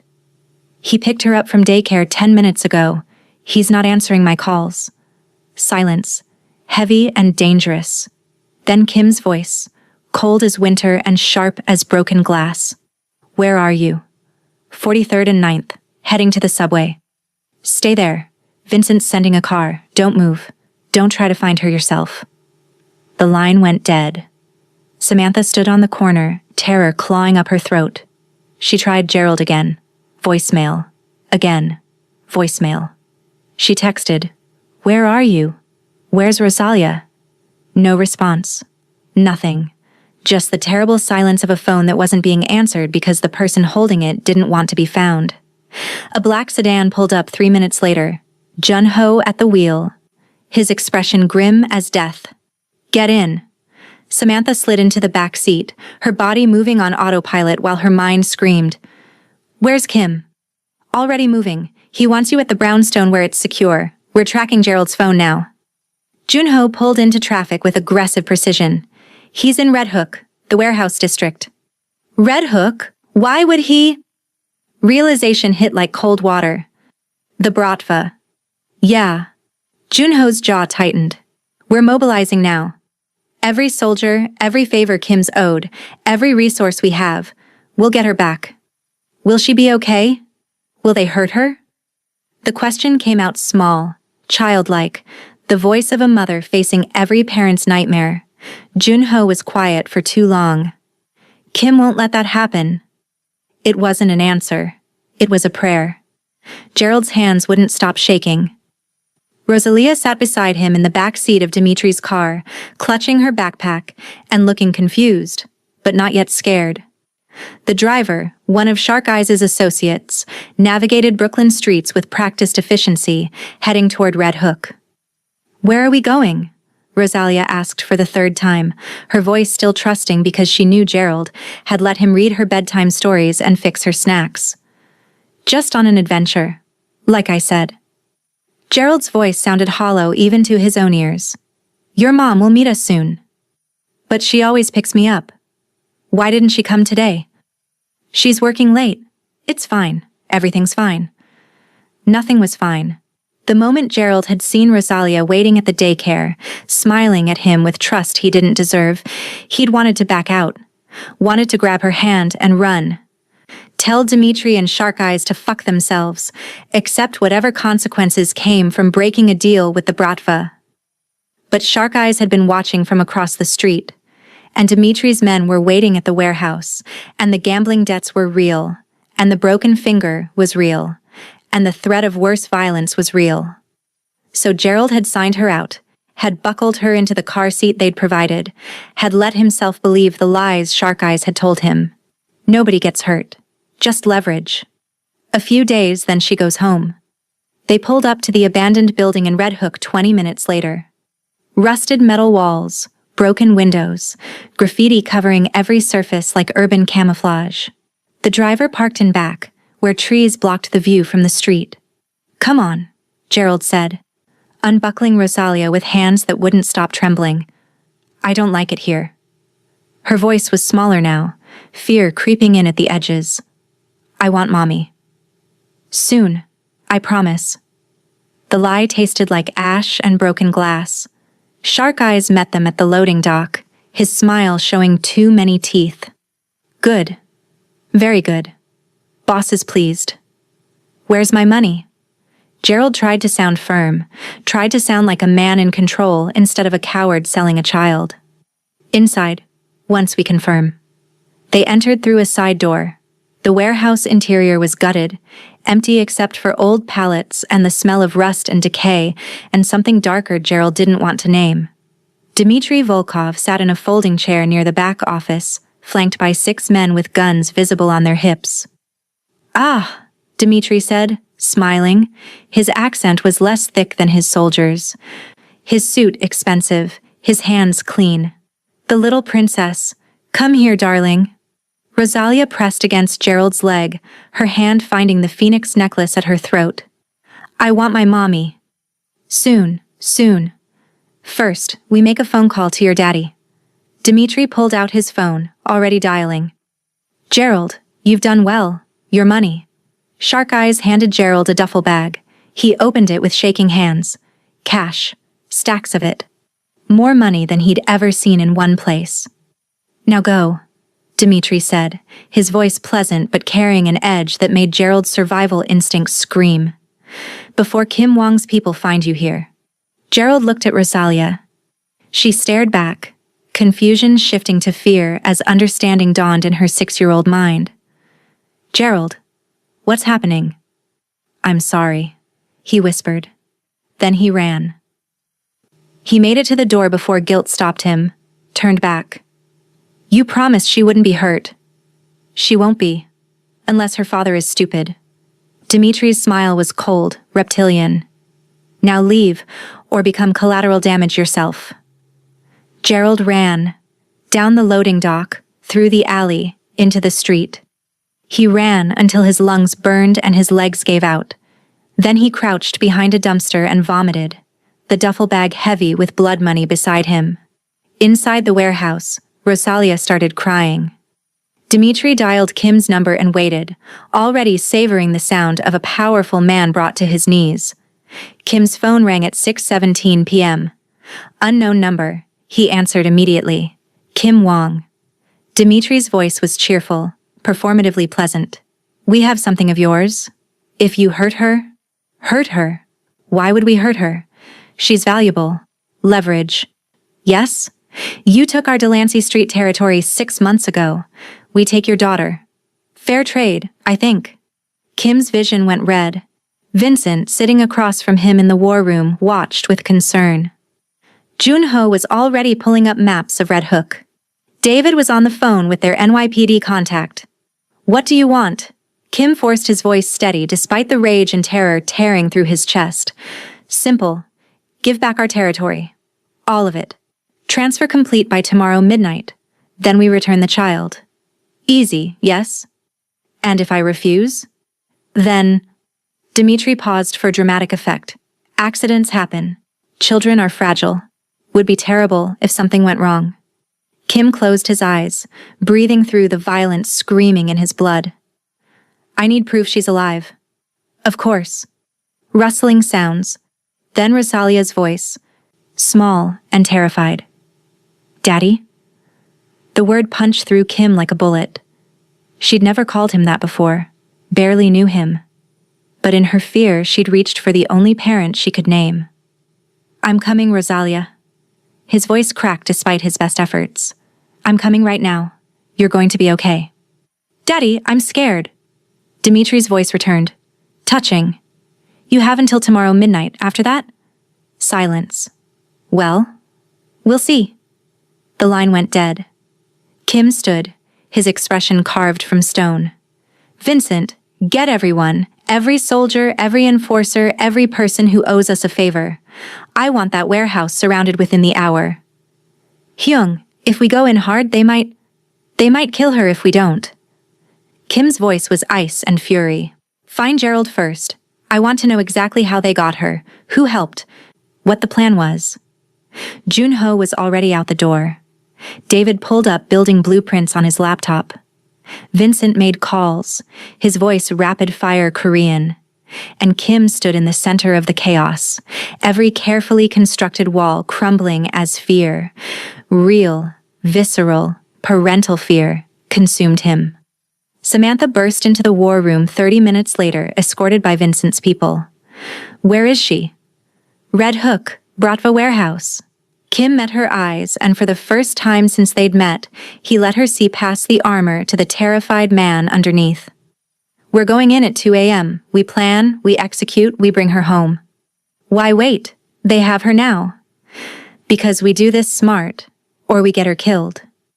Going in blind, without intel, without a plan. That's how children die in crossfire. Kim's hands were steady as he loaded his gun, muscle memory taking over. We wait. We prepare. Then we get our daughter back. Promise me. I promise. He'd made that promise before, and he meant it with every fiber of his being. I will not lose her. Not to them. Not to anyone. It was the first time he'd said our daughter instead of my daughter. Samantha caught it, and despite the terror, despite the nightmare unfolding, she nodded. They were in this together now. For better or worse. Until they got Rosalia back safe.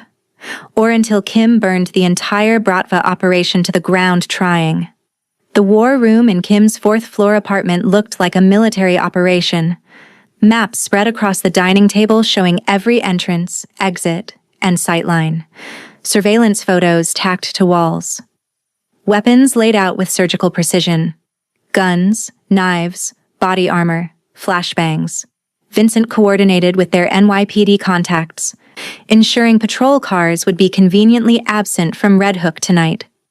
Junho assembled the assault team, 12 men, all trained, all loyal, all understanding that tonight's operation was personal in ways that made it more dangerous. David pulled up blueprints of the Red Hook warehouse on his laptop. 3 entrances, loading dock in back, side door on the east wall, main entrance facing the street. Windows are boarded, but the second-floor offices have gaps in the barricades. Could work for sniper positioning. How many guards? Kim asked, his voice steady despite the chaos churning inside him. 8 confirmed outside. Unknown number inside, but based on thermal imaging, at least 12 heat signatures. Junho pointed at surveillance photos taken an hour ago. They're not expecting retaliation this fast. They think you'll negotiate first. Try to buy time. They thought wrong. Kim checked his gun with practiced efficiency. Magazine loaded, chamber clear, safety on. 20 years of violence had made these movements automatic. Dmitri underestimated how quickly I'd mobilize. That's his first mistake. His last will be thinking I care more about territory than my daughter. Samantha stood near the window, arms wrapped around herself. She hadn't spoken since arriving, just watched Kim transform from careful crime boss into something colder. Something lethal.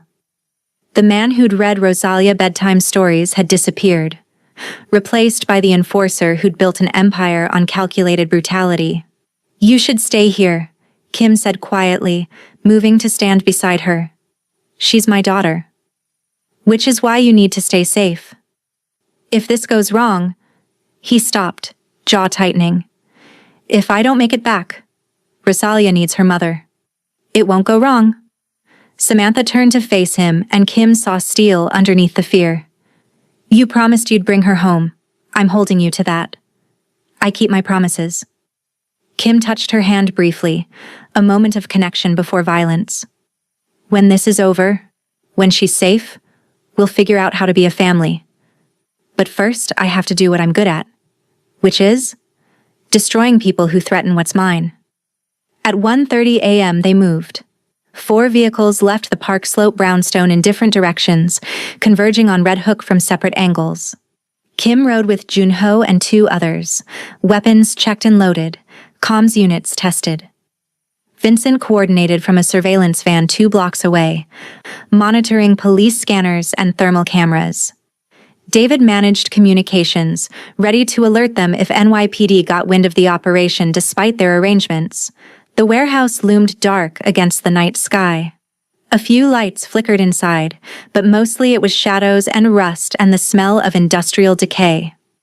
Kim's team approached from the east, using abandoned buildings for cover.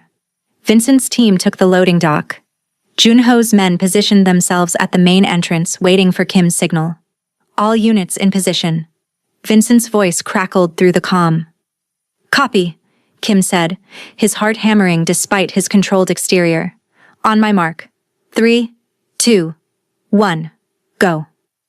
They breached simultaneously. Kim's team burst through the side door, weapons raised. The first guard went down before he could shout. Junho's knife to the throat. Quick and silent. The kind of death that came before understanding. The second guard managed to draw his gun before Kim shot him twice in the chest. Suppressed rounds, but still loud enough to alert others. Shouts erupted from deeper in the warehouse. Gunfire answered, muzzle flashes lighting up the darkness like lightning. Kim's team moved like a machine, cover and advance, suppressing fire, controlled aggression honed by years of practice. 2 more guards fell in the initial assault. A third tried to flee and caught bullets in the back from Vincent's team breaching the loading dock. Vincent's voice came through the comm. "Loading dock secure. 3 hostiles down, moving to 2nd floor." Kim's team cleared the ground floor methodically. Empty pallets, rusted equipment, blood pooling beneath bodies that would need disposal later. No sign of Rosalia. Fear clawed at his chest, but he pushed it down. Focus. Efficiency. Get to his daughter before Dimitri decided to cut his losses. They reached the back office, door locked, reinforced. Kim nodded to Junho, who placed a breaching charge. "Fire in the hole." The explosion blew the door off its hinges, splinters flying like shrapnel. Kim went in first, gun raised, ready to shoot anything that moved. Rosalia sat in a corner, hands zip-tied in front of her, tears streaming down her face. Alive. Unhurt. Clutching the phoenix necklace like a lifeline. Relief hit Kim like a physical blow. He crossed the room in 3 strides, dropping to his knees beside her. "I'm here. You're safe now. I've got you." "Daddy!" She threw herself at him, small arms wrapping around his neck with desperate strength. He held her carefully. Afraid his hands, covered in blood, still holding a gun, would somehow break her. Junho cut the zip ties with efficient movements. Kim lifted Rosalia, tucking her against his chest. She buried her face in his shoulder, sobbing with the relief of rescue. He rubbed her back, murmuring in Korean, words his mother had said to him when he was small and terrified, before this life swallowed him. "Where's Dimitri?" he asked Junho, his voice deadly calm despite the emotional storm raging inside. "2nd floor, barricaded in the old manager's office with 4 men." Kim stood, Rosalia still in his arms. Every instinct screamed to get her out immediately, to run from this place of violence and fear. But he'd made a different promise, to make sure the bad men could never hurt her again. Get her out, now. Samantha's waiting in the van. Hyung, you should get her out. His voice left no room for argument. Samantha needs to see she's safe. I need to finish this. Junho hesitated, then nodded. He took Rosalia gently and she clung to Kim for a moment longer, whimpering. I'm not leaving you, Kim said softly, touching her face with careful fingers. I just need to make sure the bad men can never hurt you again. Then I'll come home. I promise. You promised before, and you came back. And I always will. Always. He kissed her forehead, then let Junho carry her out. Watched until they disappeared through the side door, heading for the surveillance van where Samantha waited. Then Kim turned to Vincent, and the man who'd been a father disappeared. The enforcer returned, cold and efficient and absolutely focused. Clear the building. Everyone out except Dimitri and his men. What are you planning? Vincent asked, though his expression suggested he already knew. Justice. It took 20 minutes to secure the second floor. Dimitri's men fought harder than the guards downstairs, desperation lending them brief courage. 3 died in the hallway. Caught in crossfire, they couldn't win. The 4th tried to surrender and caught a bullet for his cowardice. Kim didn't take prisoners tonight. By 2:47 a.m., only Dimitri remained, barricaded in the manager's office with the door blocked by a heavy desk. Kim stood outside, reloading his gun with methodical calm. Come out, Dimitri. So you can kill me? I think not. Fear edged the Russian's voice now, replacing earlier confidence. You kidnapped my daughter, put her in a cage with criminals, made her cry, made her think she'd never see her mother again. Kim's voice was flat, emotionless. Death is the least you deserve. But I'm reasonable. Open the door. We talk. Talk about what? You won already. I have nothing to negotiate with. You have your life. For now. Kim gestured to Vincent. Burn it. Vincent produced a gasoline canister, dousing the walls, the floor, the barricaded door. The smell filled the hallway, sharp and chemical. Dimitri's shouting turned panicked. Wait, Kim, wait, I'll do anything. Kim struck a match, watching it burn down toward his fingers. Give me one reason not to burn you alive. I'll leave New York, take my operation, take everything. Just let me live. Your operation's already mine. Your territory, your dealers, your protection rackets. I'm taking all of it. The question is whether you get to see tomorrow. Kim held the match steady, flame dancing. You put your hands on my daughter.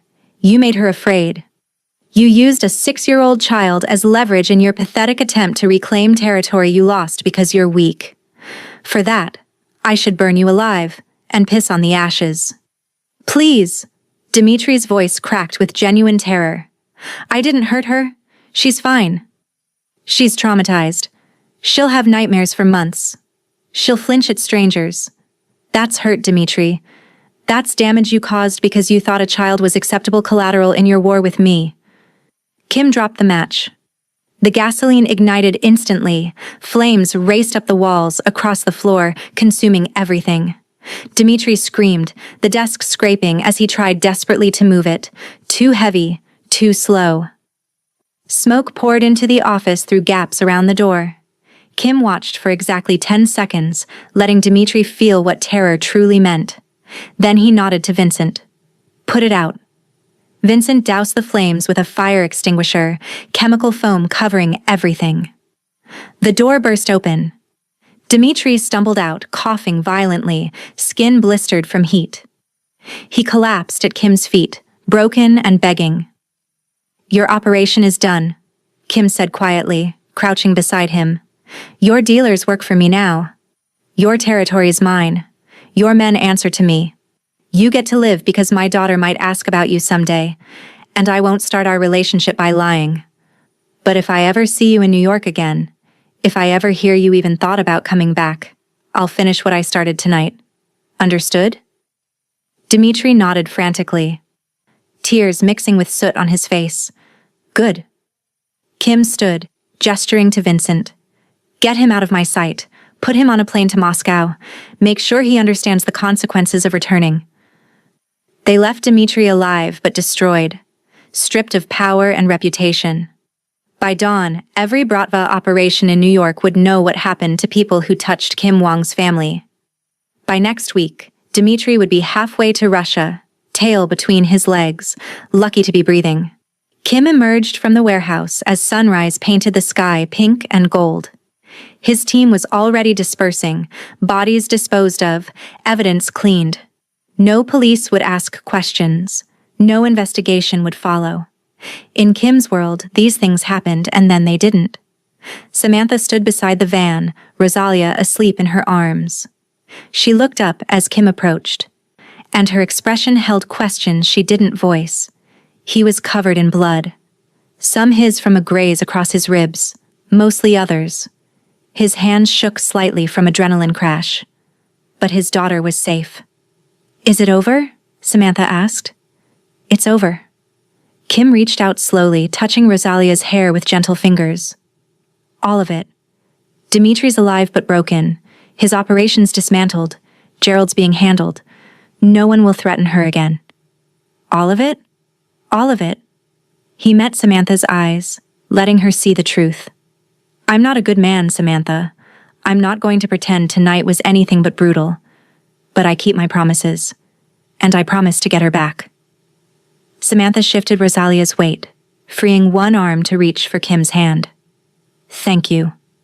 The words were simple, but they carried weight. Acknowledgement, trust, the beginning of partnership. Kim squeezed her hand once, then let go. Let's go home, he said. The moment a father holds his daughter for the first time after saving her life, that's what this story's about. Like this video if you believe family is worth fighting for, no matter what it costs. The rescue is complete, but the emotional aftermath is just beginning.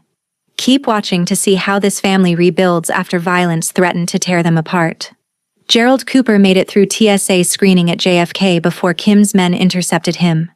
They didn't drag him away or cause a scene. Didn't draw attention from airport security or other travelers. Just flanked him politely, one on each side, and walked him to a private room airlines used for difficult passengers. Professional, efficient, terrifying in its calm. The duffel bag of cash sat heavy in Gerald's grip. He'd made it this far. Colombia was just a plane ride away. 11 hours and he'd be somewhere the Bratva couldn't find him, somewhere Kim Wong's reach didn't extend. A new life was waiting. All he had to do was board that flight. Mr. Cooper. The larger man, Korean, tattooed, built like violence was his first language, gestured to a chair. Sit. I'm going to miss my flight. You're going to miss a lot more if you don't sit down. Gerald sat, the duffel bag clutched in his lap like a shield.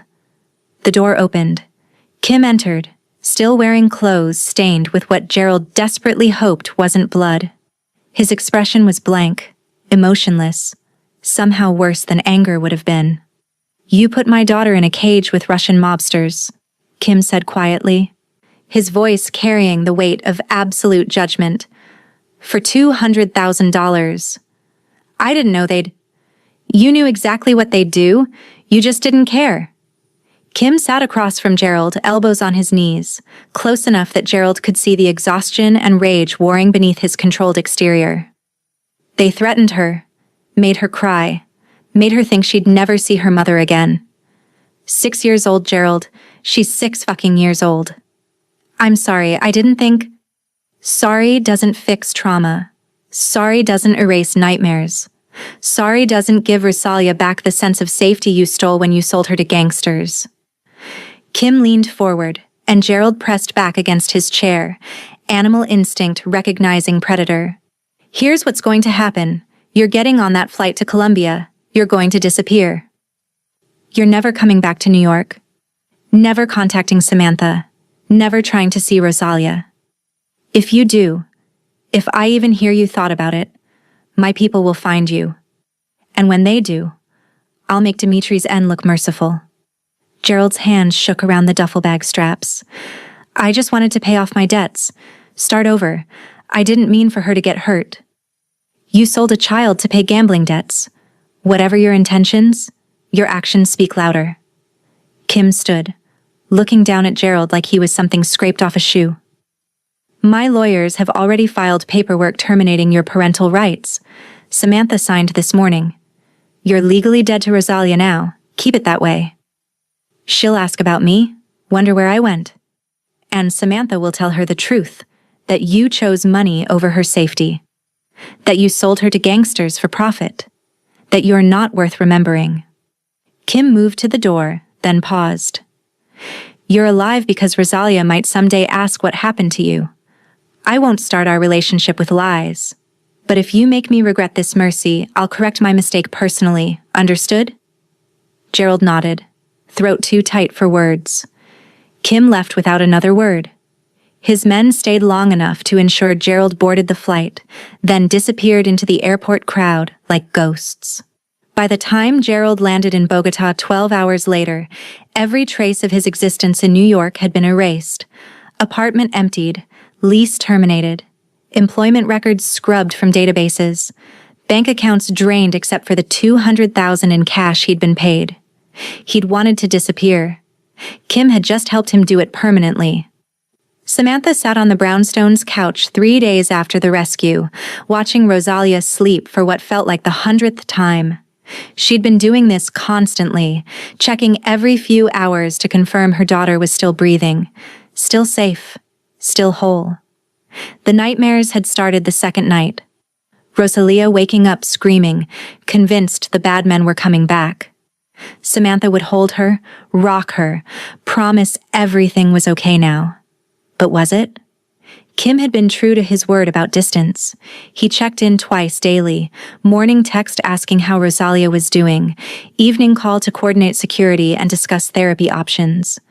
But he hadn't pushed for more, hadn't demanded time or access or gratitude. He'd simply been available, waiting for Samantha to decide what came next. Her phone buzzed. Kim, Rosalia still having nightmares?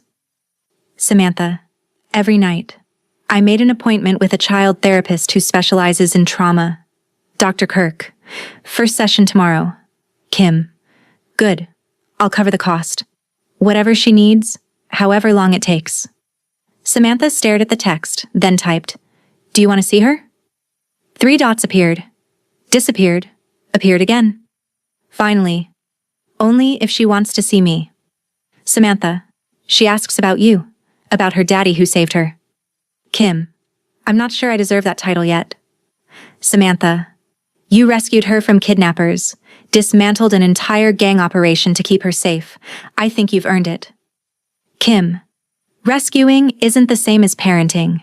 One's a single act of violence, the other's a lifetime commitment to showing up. Samantha.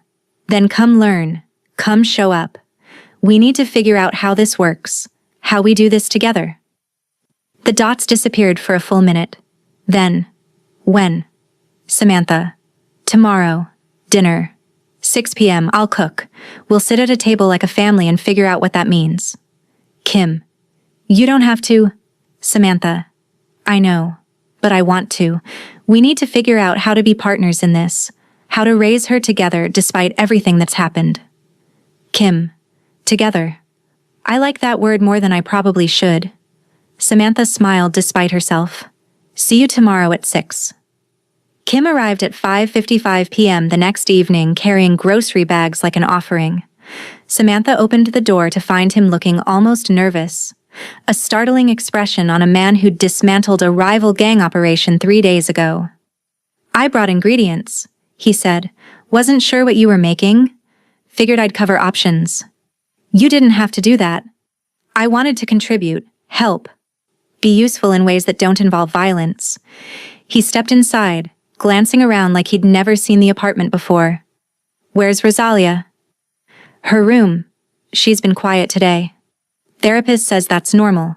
Processing trauma sometimes looks like withdrawal. Kim set the bags on the kitchen counter and Samantha started unpacking. Expensive cuts of meat, organic vegetables, imported spices, ingredients that cost more than her weekly grocery budget used to be. You spent too much. Money's not an issue. It's never been an issue. He leaned against the counter, watching her with careful attention. How are you? Nobody's asked you that yet. Everyone's focused on Rosalia, which is right. But you went through trauma too. The question caught her off guard. I'm managing. Scared that it'll happen again. Angry that it happened at all. Grateful you kept your promise. She paused, meeting his eyes. Confused about what we are to each other now. What do you want us to be? I don't know yet. Co-parents at minimum. Maybe partners if we can figure out how to trust each other. Maybe... She trailed off, uncertain. Maybe family. Kim finished quietly. Maybe something that looks nothing like the picture-perfect version but works for us anyway. Before Samantha could respond, Rosalia's door opened. She stood in the hallway wearing pajamas, clutching her stuffed rabbit. Her eyes found Kim immediately. Hi, she said quietly, her voice small and uncertain. Hi. Kim crouched, bringing himself to her level. How are you feeling? Okay. She moved closer, each step careful. Are you really my daddy? Not just the man who saved me? I'm really your daddy. Biologically, genetically, permanently. He opened his arms. If you want me to be. Rosalia studied him for a long moment, processing. Then she crossed the distance and let him hold her. Not desperately like in the warehouse, but carefully. Like she was testing whether this safety was real or temporary. Mommy says you're very brave, she said against his shoulder. Your mom's braver than I'll ever be. She raised you alone for 6 years. That takes more courage than anything I've ever done. Do you have to leave again? Not if you don't want me to. I can stay for dinner. I can come back tomorrow. I can be here as much as you want me around. Rosalia pulled back, looking at him seriously. Every day? Every day, if that's what you need. She nodded, satisfied. Can I show you my drawings? I made new ones. Not about the bad men.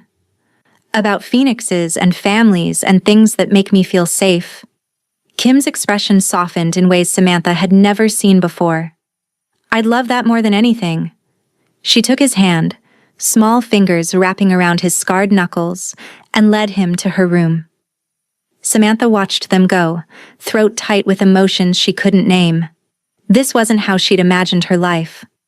A crime boss sitting cross-legged on her daughter's floor, looking at crayon drawings like they were museum art. But maybe that was okay. Maybe family didn't have to look like magazine spreads and nuclear perfection. Maybe it just had to look like people trying their best with what they had. Dinner was surprisingly normal. Kim helped Samantha cook. Turned out he was competent with a knife, though the skill came from different training than culinary school. Rosalia set the table, chattering about her drawings and a story she'd made up about a phoenix who protected children from bad dreams. Like your necklace, Kim said quietly, touching the pendant that Rosalia still wore despite everything. Yeah, the phoenix keeps me safe, like you. She held up the necklace proudly. It never left me, not even when I was scared. Kim's throat worked. He touched the necklace gently, the metalwork his mother had worn decades ago. My mother gave me this when I was your age. She said phoenixes rise from ashes. They survive things that should destroy them. That makes them the strongest creatures in any story. What happened to your mom? She died when I was 12. But she taught me how to be strong first. How to survive when everything seemed impossible. I'm sorry she died. Rosalia's voice was solemn, wise beyond her years. But I'm glad the necklace found me. It brought you back. Kim looked at Samantha over Rosalia's head. Something passed between them.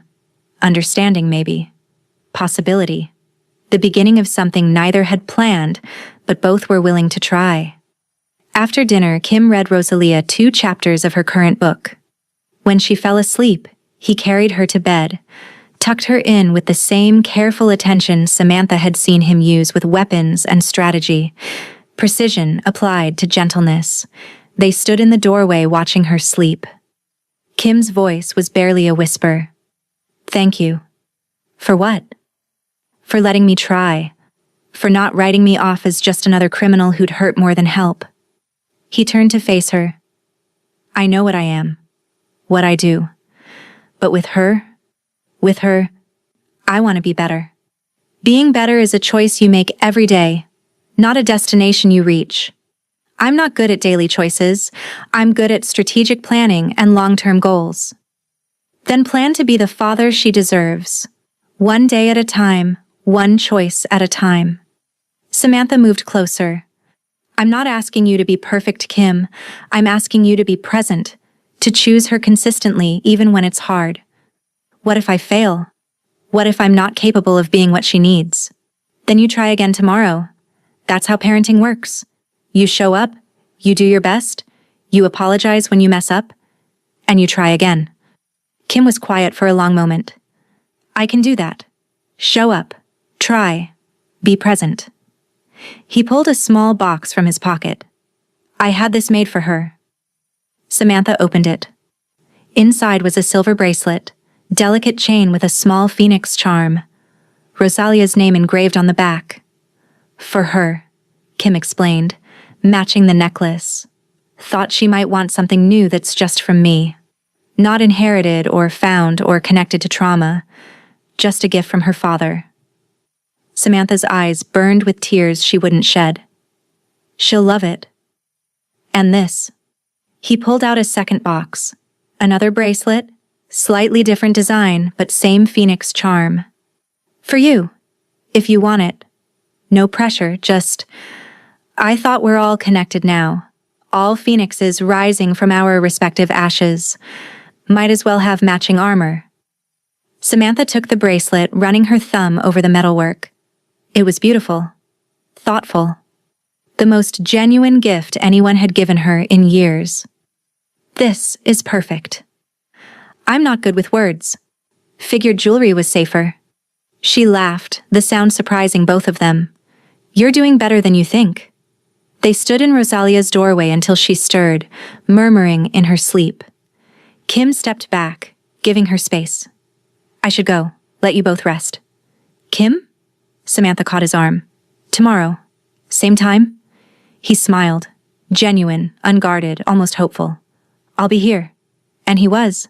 The next day and the day after that. Slowly, carefully, Kim Wong learned how to be a father through showing up. Through bedtime stories and dinner conversations and sitting quietly while Rosalia processed trauma in therapy. Gerald was gone. Dimitri was broken. The threats had been neutralized. And in a brownstone in Park Slope, 3 people who shouldn't have become a family somehow made it work anyway. 1 month after the rescue, Rosalia started calling Kim Appa without hesitation. The Korean word for father came more naturally to her than daddy ever had, rolling off her tongue like she'd been born knowing it. The transition happened gradually, first during moments of safety, then expanding until it became as natural as breathing. Kim never corrected her, never questioned whether he'd earned the title. He just accepted it and tried every day to become someone worthy of it. The nightmares had decreased to 2 or 3 times a week. Dr. Kirk said that was excellent progress for a child who'd experienced kidnapping. She recommended family sessions, all 3 of them together, learning to communicate and process collectively. Kim attended every appointment without complaint, sitting on the too small couch in Dr. Kirk's office, answering questions about his childhood and mother and the violence he'd normalized. Rosalia's concept of safety is still fragile, Dr. Kirk explained during a parent-only session while Rosalia played in the waiting room. She needs consistent routine and honest communication. Children who've experienced kidnapping often develop hypervigilance and abandonment anxiety. The best remedy is predictable presence from trusted adults. "What can I do?" Kim asked, leaning forward like this was the most important briefing he'd ever attended. "Exactly what you've been doing. Show up. Be consistent. Let her see that you're reliable even when things are difficult." Dr. Kirk looked between Kim and Samantha. You're both doing remarkably well given the circumstances. Most co-parents with your unique situation struggle far more with coordination and trust. Samantha reached for Kim's hand without thinking. He took it, fingers interlacing naturally. We're figuring it out as we go. That's all anyone can do. Parenting doesn't come with manuals, especially for families formed under traumatic circumstances. Dr. Kirk closed her notebook. Keep doing what you're doing. Rosalia's healing. She feels safe with both of you. That's the most important thing. They fell into routines without discussing them, the kind of patterns that emerged from necessity and proximity. Kim came for dinner 4 nights a week, always bringing ingredients he'd picked up from the Korean market in Flushing. He handled morning school drop-off on Tuesdays and Thursdays, arriving at the brownstone at 7:30 sharp with coffee for Samantha and encouraging words for Rosalia. He taught her Korean words and phrases, simple ones first like hello and thank you, then building to full sentences about family and love and safety. She called him Appa, and it never stopped making his chest tight. Samantha watched their relationship develop with something that felt like gratitude, mixed with wonder. Kim wasn't the stranger from the hotel anymore. He was the man who read bedtime stories in 3 different character voices, who helped with kindergarten homework despite having dropped out at 14, who sat through every parent-teacher conference like national security depended on her grades and social development. 6 weeks after the rescue, Kim showed up for dinner looking nervous in ways she'd never seen before. He'd cooked this time, Korean food his mother had taught him before she died. The kitchen smelled like garlic and sesame and something Samantha couldn't identify, but wanted to bottle and keep forever. Bulgogi, Kim explained, plating the marinated beef with careful precision, and japchae, and kimchi fried rice. Wasn't sure what Rosalia would eat, so I made options. Rosalia loved all of it. She ate with enthusiasm typically reserved for chicken nuggets and mac and cheese, asking Kim questions about each dish in a mixture of English and broken Korean. He answered patiently, teaching her the names of ingredients and cooking techniques his mother had passed down. After dinner, after Rosalia was asleep, Kim stayed. He helped Samantha clean up, moving around her kitchen with increasing familiarity. They'd developed a rhythm. She washed. He dried. They talked about nothing and everything. When the dishes were done, they sat on the couch with tea, a routine that had emerged without conscious decision. I need to ask you something, Kim said finally, setting down his cup. Samantha's heart rate picked up. Okay. Marry me. She blinked. What? Marry me. Legally. So Rosalia has protection if something happens to me. So you have access to my accounts and properties. So there's legal documentation that you're both mine to protect. He rushed through the words like reciting a business proposal. I'll set up everything properly. Trust funds, medical directives, succession planning. Kim. She stopped him. Are you proposing because you want to, or because it's strategically practical? He was quiet, considering. Both? I want Rosalia protected. I want you protected. But I also... He stopped, jaw working. I want to be your family. Not just her father. Not just the man you co-parent with. I want to be yours. Completely. Permanently. Samantha's heart hammered. That's not a marriage proposal. That's a property rights agreement with feelings attached. I've never done this before. I don't know the right words. Kim moved closer, and she could see vulnerability in his eyes that he rarely showed. I know I'm not a good man. I know my world is dangerous and my past is violent and I'll probably fuck this up 100 different ways. But I'm trying. I'm choosing you both every single day. And I'd like to keep doing that, with paperwork that makes it official and vows that make it real. That's slightly more romantic, but still mostly practical. I can try again. With flowers and a ring and some grand gesture. No.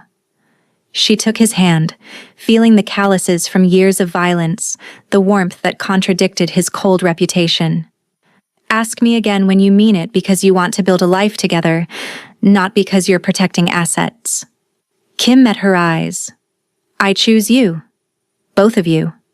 Not because it's practical or strategic or good risk management, because I can't imagine my life without you in it now. Because when I think about my future, you're both there. Always. Then ask me that way. He slid off the couch, kneeling on one knee beside the coffee table. Samantha Dudley. You're stronger than anyone I've ever met. Braver than any soldier in my organization. Smarter than my strategists.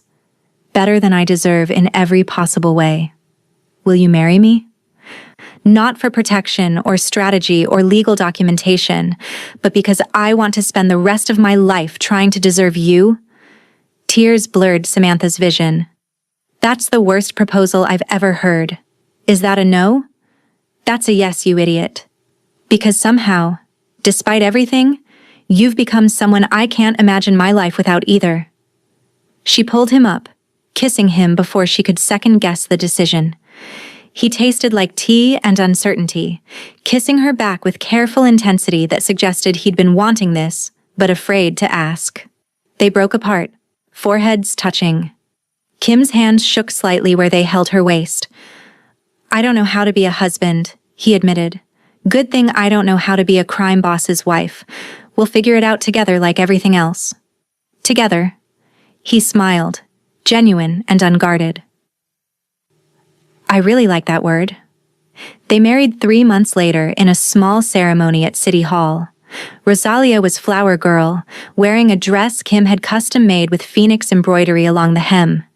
Vincent stood as best man, looking uncomfortable in a suit but genuinely happy for his friend. David was there with his family. Junho brought flowers that looked suspiciously expensive and possibly stolen. The ceremony was short. 5 minutes of legal formalities that made Samantha a Wong and gave Rosalia 2 legal parents with all the protections that entailed. Afterward, they went to a Korean restaurant Kim's mother had loved, the one she'd taken him to for birthdays when money was tight. He'd bought out the entire establishment for the afternoon, filling it with the strange hybrid family they'd created. Criminals and civilians. Koreans and Americans. People who shouldn't have fit together but somehow did. To family, Vincent toasted, raising his glass of soju. However we find it. To phoenixes, Kim added, looking at Rosalia. Who rise from ashes and survive impossible things. To second chances, Samantha finished, and people brave enough to change. They moved into the brownstone properly after the wedding. Kim transferred the deed to Samantha's name. For protection, he claimed, though she suspected it was more about trust and commitment. They converted the second bedroom into his office, establishing clear boundaries between his criminal operations and their home life. Business stays in the office, Kim explained, closing the door firmly. Family happens everywhere else. That's the rule. Non-negotiable. Can you actually compartmentalize like that? I have to. For her. He glanced at Rosalia's closed bedroom door. I won't bring violence into our home. Whatever happens out there stays out there. She gets the best version of me, not the worst. He mostly succeeded. There were late-night phone calls he took in the office with the door closed. Days when Vincent summoned him for emergencies that couldn't wait. Nights when he came home tense, hands shaking with adrenaline, jaw tight with stress he wouldn't discuss. But he never brought the details home. Never let Rosalia see the monster her father became when protecting their territory and operations. Dr. Kirk said the compartmentalization was healthy. Children need to see their parents as whole people, but they don't need every detail. Kim showing Rosalia the father he wants to be while keeping the violence separate. That's growth. That's conscious choice. Samantha wasn't sure it was sustainable long-term. Violence had a way of bleeding into everything eventually, no matter how carefully you tried to contain it. But for now, it worked. Kim picked Rosalia up from school. He taught her Korean language and culture. He attended her performances at the cultural arts program where Samantha worked. He was present in every way that mattered. The nightmares had mostly stopped by their 6-month anniversary. Rosalia still woke up occasionally, confused and scared, but she called for Appa now instead of screaming wordlessly. And Kim would come, sitting beside her bed until she fell back asleep, sometimes dozing in the chair when the night was particularly difficult. "Am I a good daughter?" she asked one night, half asleep and vulnerable. "The best," Kim answered without hesitation. "Why do you ask?" "Because I was scared you'd leave, like Gerald did. Like people always do." Gerald. She didn't say his name often, but when she did, it carried weight. Kim took her hand carefully. "I'm not leaving. Not ever. You're stuck with me whether you want to be or not. I want to be stuck with you." "Good.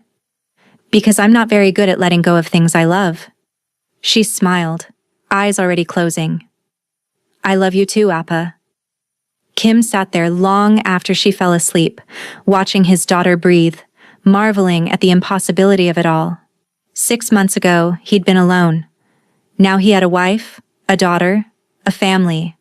Now he had something worth protecting beyond territory and power and money. Now he had everything.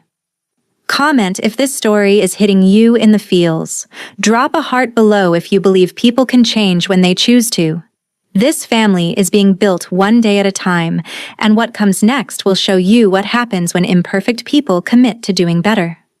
One more chapter left. Don't miss how this story ends. 2 years passed like seasons.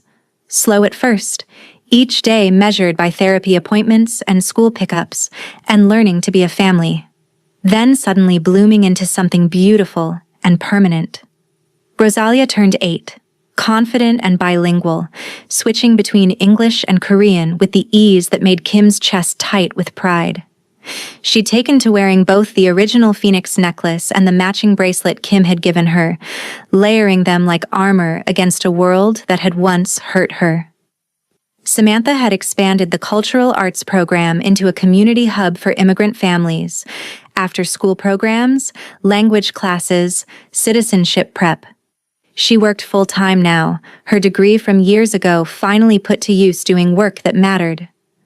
Kim had offered to fund the entire operation outright, but she'd refused his money beyond what the organization could legitimately obtain through grants and donations.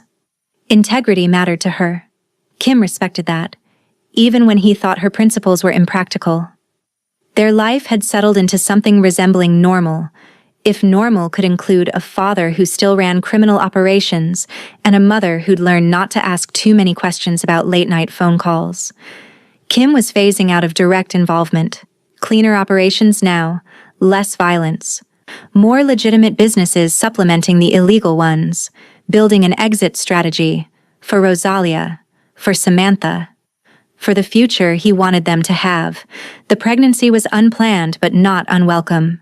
Samantha announced it over dinner on a random Tuesday, watching Kim's face cycle through surprise, fear, and finally joy that made him look younger than she'd ever seen him. "A son?" he asked after the 20-week ultrasound, his hand resting on her growing belly with reverent care. "A son," Samantha confirmed. "We need to pick a name." "Phoenix," Kim said immediately, like he'd been carrying the name for months. "You want to name our son after a mythical bird?" "I want to name him after the thing that saved us, after the necklace that brought us together, after the symbol of survival and second chances and rising from ashes." Kim's hand moved gently over her stomach. "Phoenix Wong, if you agree." She did, because the name carried weight and meaning, because it honored the journey that had brought them here, because it felt right in ways she couldn't fully articulate. Phoenix Wong was born on a cold November afternoon, screaming his way into the world with the same determination his father showed in everything. Kim held his son with the same careful intensity he'd shown Rosalia 8 years ago, marveling at the tiny human who shared his genetics but not his damage or history. "He's perfect," Kim whispered, voice rough with emotion. "He's wrinkly and loud," Samantha corrected, but her smile was radiant, exhausted, and happy. Rosalia held her baby brother 2 hours after his birth, sitting in the hospital bed beside Samantha with careful precision. The Phoenix necklace caught the light as she leaned down to touch Phoenix's tiny hand. "Will you give him the necklace?" Rosalia asked, looking at Kim. "Like your mom gave you?" Kim had thought about this extensively. He pulled out a small box he'd been carrying for months, new jewelry, commissioned when they'd first learned about the pregnancy. A Phoenix pendant, smaller than Rosalia's, but identical in design. "This one's his," Kim explained, opening the box. "But yours stays yours. You're the one who brought us all together. You wear it to remind yourself how strong you are, how you survived impossible things." Rosalia beamed with pride. "Can I help put it on him when he's bigger? When he's older?" "For now. We keep it safe until he's ready." Kim closed the box carefully. "But you'll always be the first Phoenix, the one who changed everything." They brought Phoenix home 3 days later. The brownstone filled with baby sounds. Crying, cooing, the white noise machine Dr. Kirk recommended for infant sleep. Kim discovered he was surprisingly competent with diaper changes and bottle feeding, his criminal precision transferring well to parenting logistics. "I've dismantled rival gangs with less efficiency than you run this nursery," Samantha joked, watching him swaddle Phoenix with military precision. "Everything's about preparation and execution. Babies are just messier hostage negotiations." "Did you just compare our son to a hostage situation?" "I compared the logistics. There's a difference." She laughed, the sound warming him from the inside out. He'd never imagined laughing in his own home, never thought he'd have mornings where his biggest concern was whether they had enough formula, instead of whether someone was planning to kill him. Never dreamed he'd be the kind of man who read bedtime stories in funny voices and coached his daughter through Korean language homework. But here he was. Reformed criminal, husband, father of 2. Still dangerous when necessary, but mostly just present and trying his best. Rosalia's 8th birthday fell on a Saturday. They threw a party at the brownstone, 15 kids from school, parents hovering awkwardly, trying not to stare at Kim's visible tattoos or Vincent's obvious bodyguard stance near the snack table. Samantha had insisted on normalcy. Kim had insisted on security. They compromised. Discreet protection, obvious celebration. "This is weird," Junho muttered, standing near the punch bowl, bodyguarding a children's birthday party. "Get used to it," Kim said, bouncing Phoenix in his arms while watching Rosalia laugh with her friends. "This is our life now. You're getting soft, Hyung. I'm getting smart. There's a difference." Kim watched Rosalia open presents, her face lighting up with each gift. "Soft would be forgetting what I am. Smart is choosing what matters most." Vincent approached, carrying a beer someone's parent had brought. "The Delancey situation's escalating. They want a meeting." "Tomorrow." "They want tonight." "Tomorrow," Kim repeated firmly. "Tonight's my daughter's birthday. Tomorrow I'm a businessman who handles problems. Today I'm a father who celebrates his child." Vincent nodded, understanding. This was the new rule. Family came first. Business could wait. Usually, unless violence threatened, in which case Kim would handle it with the same ruthless efficiency he always had. But birthday parties were sacred. School performances were sacred. Family dinners were sacred. Everything else could burn. The party wound down around 8. Parents collected their children, thanking Samantha for hosting. Kim shook hands, played the role of respectable father, breathed easier when the last guest left. "Did I do good, Appa?" Rosalia asked, her face smeared with cake frosting. "You were perfect," Kim confirmed. He crouched beside her. "You know what today is besides your birthday?" "What?" "The anniversary of when I found you. When I saw the necklace and my whole world changed." He touched the Phoenix pendant at her throat gently. "Before you, I thought I was going to die alone. Probably violently. Definitely unmourned. But then there you were, wearing my mother's necklace, and suddenly I had a reason to live differently. To be different. I'm glad you found me, Appa." "Me too, baby. Me too." Later, after Rosalia was asleep and Phoenix was fed and changed, Kim sat on the couch with Samantha. They'd fallen into this routine, late-night quiet moments where they processed the day and connected without words. "Do you miss it?" Samantha asked softly. "Your old life. Before us." Kim considered carefully. "Sometimes I miss the simplicity. Everything was clear. Enemies died. Allies got rich. Decisions were strategic instead of emotional." He paused, looking at her. "But I don't miss the loneliness. Don't miss wondering if I'd die before I mattered to anyone. Don't miss feeling like I was just surviving instead of living." "You're living now." "I'm living now," he agreed.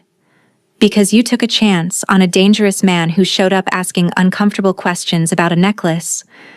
Because you chose to trust me with your daughter despite every reason not to.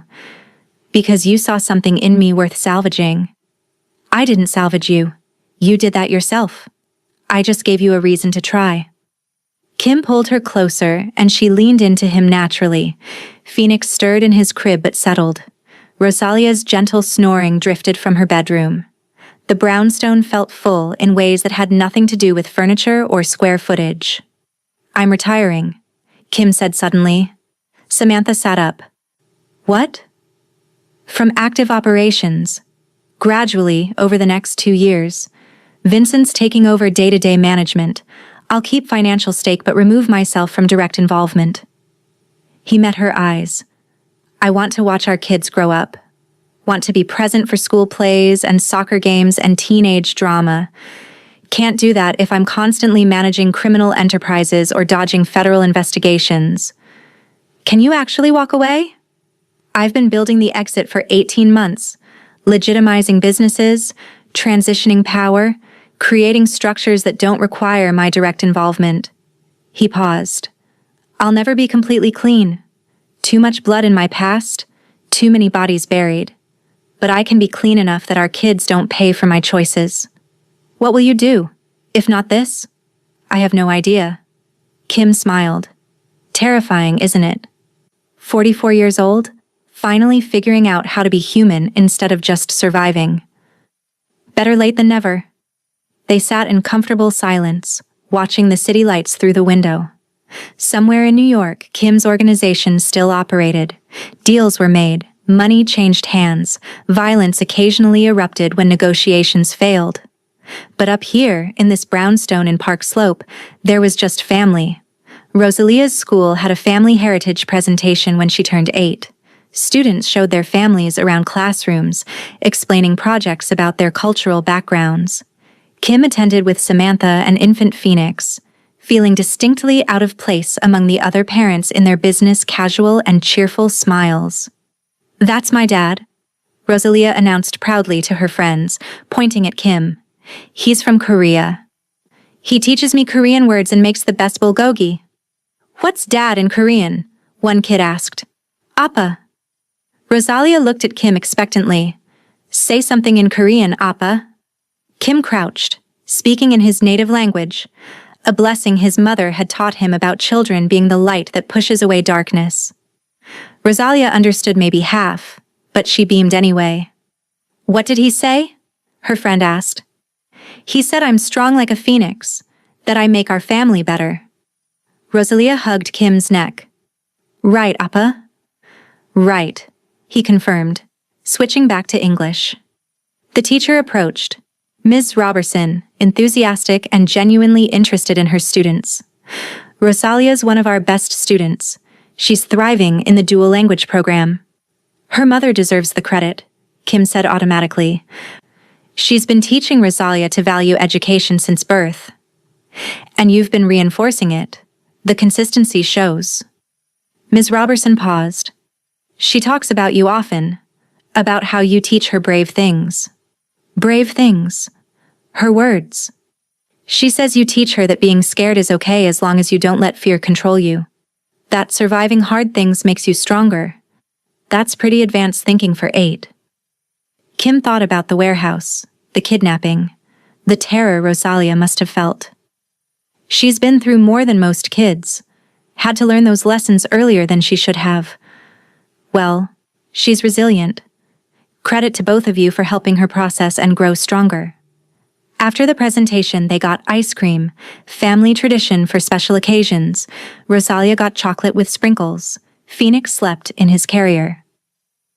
Samantha and Kim shared a sundae, their hands brushing as they reached for the spoon. "I like this," Rosalia said suddenly. "Ice cream?" Samantha asked. "No. All of us together. Being a family." She looked at Kim seriously. "You're not going away, right? You're staying forever?" "I'm staying forever," Kim promised, "whether you want me to or not." "Good." Rosalia went back to her ice cream satisfied. The Phoenix necklace, Kim's mother's necklace, sat in a glass case in the Brownstones' living room now. Below it, a plaque. For Caroline Wong, who gave her son a future. For Rosalia, who gave him a reason. For Phoenix, who gave him hope. 4 pendants total. Kim's original, Rosalia's replica, Phoenix's waiting for him to grow, and Samantha's completing the set. All of them Phoenixes, all of them survivors. All of them proof that rising from ashes wasn't just mythology, it was choice, daily and deliberate. "Tell me about your mom," Rosalia asked one evening, curled against Kim on the couch while Phoenix dozed against Samantha. "She was small, but fierce," Kim said, the memories easier to access now. "Came to America with nothing but determination and this necklace. Worked 3 jobs to keep us fed. Taught me that survival wasn't just about staying alive. It was about staying human despite everything trying to make you into something else. Would she like me? She would love you. Would be so proud of how strong you are, how you survived impossible things and came out braver instead of broken. And Phoenix? She'd spoil him rotten. Korean grandmothers don't know how to do anything halfway." Rosalia smiled, processing. "I wish I could have met her." "Me too, baby. But she's here anyway, in the necklace and the language and the food I cook, in the lessons she taught me that I'm teaching you." Kim kissed her forehead. "Phoenixes don't really die. They just change forms and rise again." That night, after the kids were asleep, Kim stood in the living room looking at the 4 pendants. 4 chances at redemption. 4 reasons to keep choosing better instead of easier. Samantha joined him, slipping her hand into his. "What are you thinking?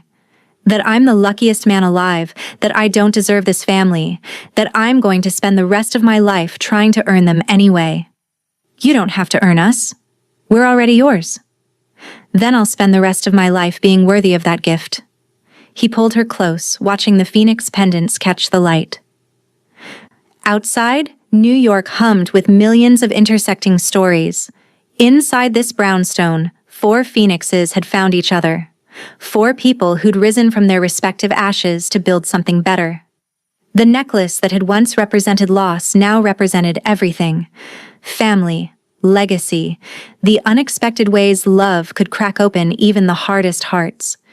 Kim Wong, who'd spent 42 years believing attachment was death, finally understood what his mother had tried to teach him.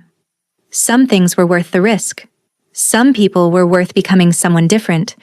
And family, messy, complicated, imperfect family, was worth everything.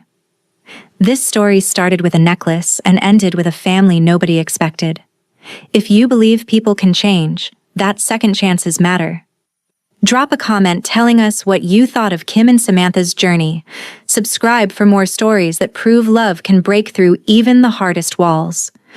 Your story might be next. Because sometimes, the most unlikely beginnings lead to the most beautiful endings.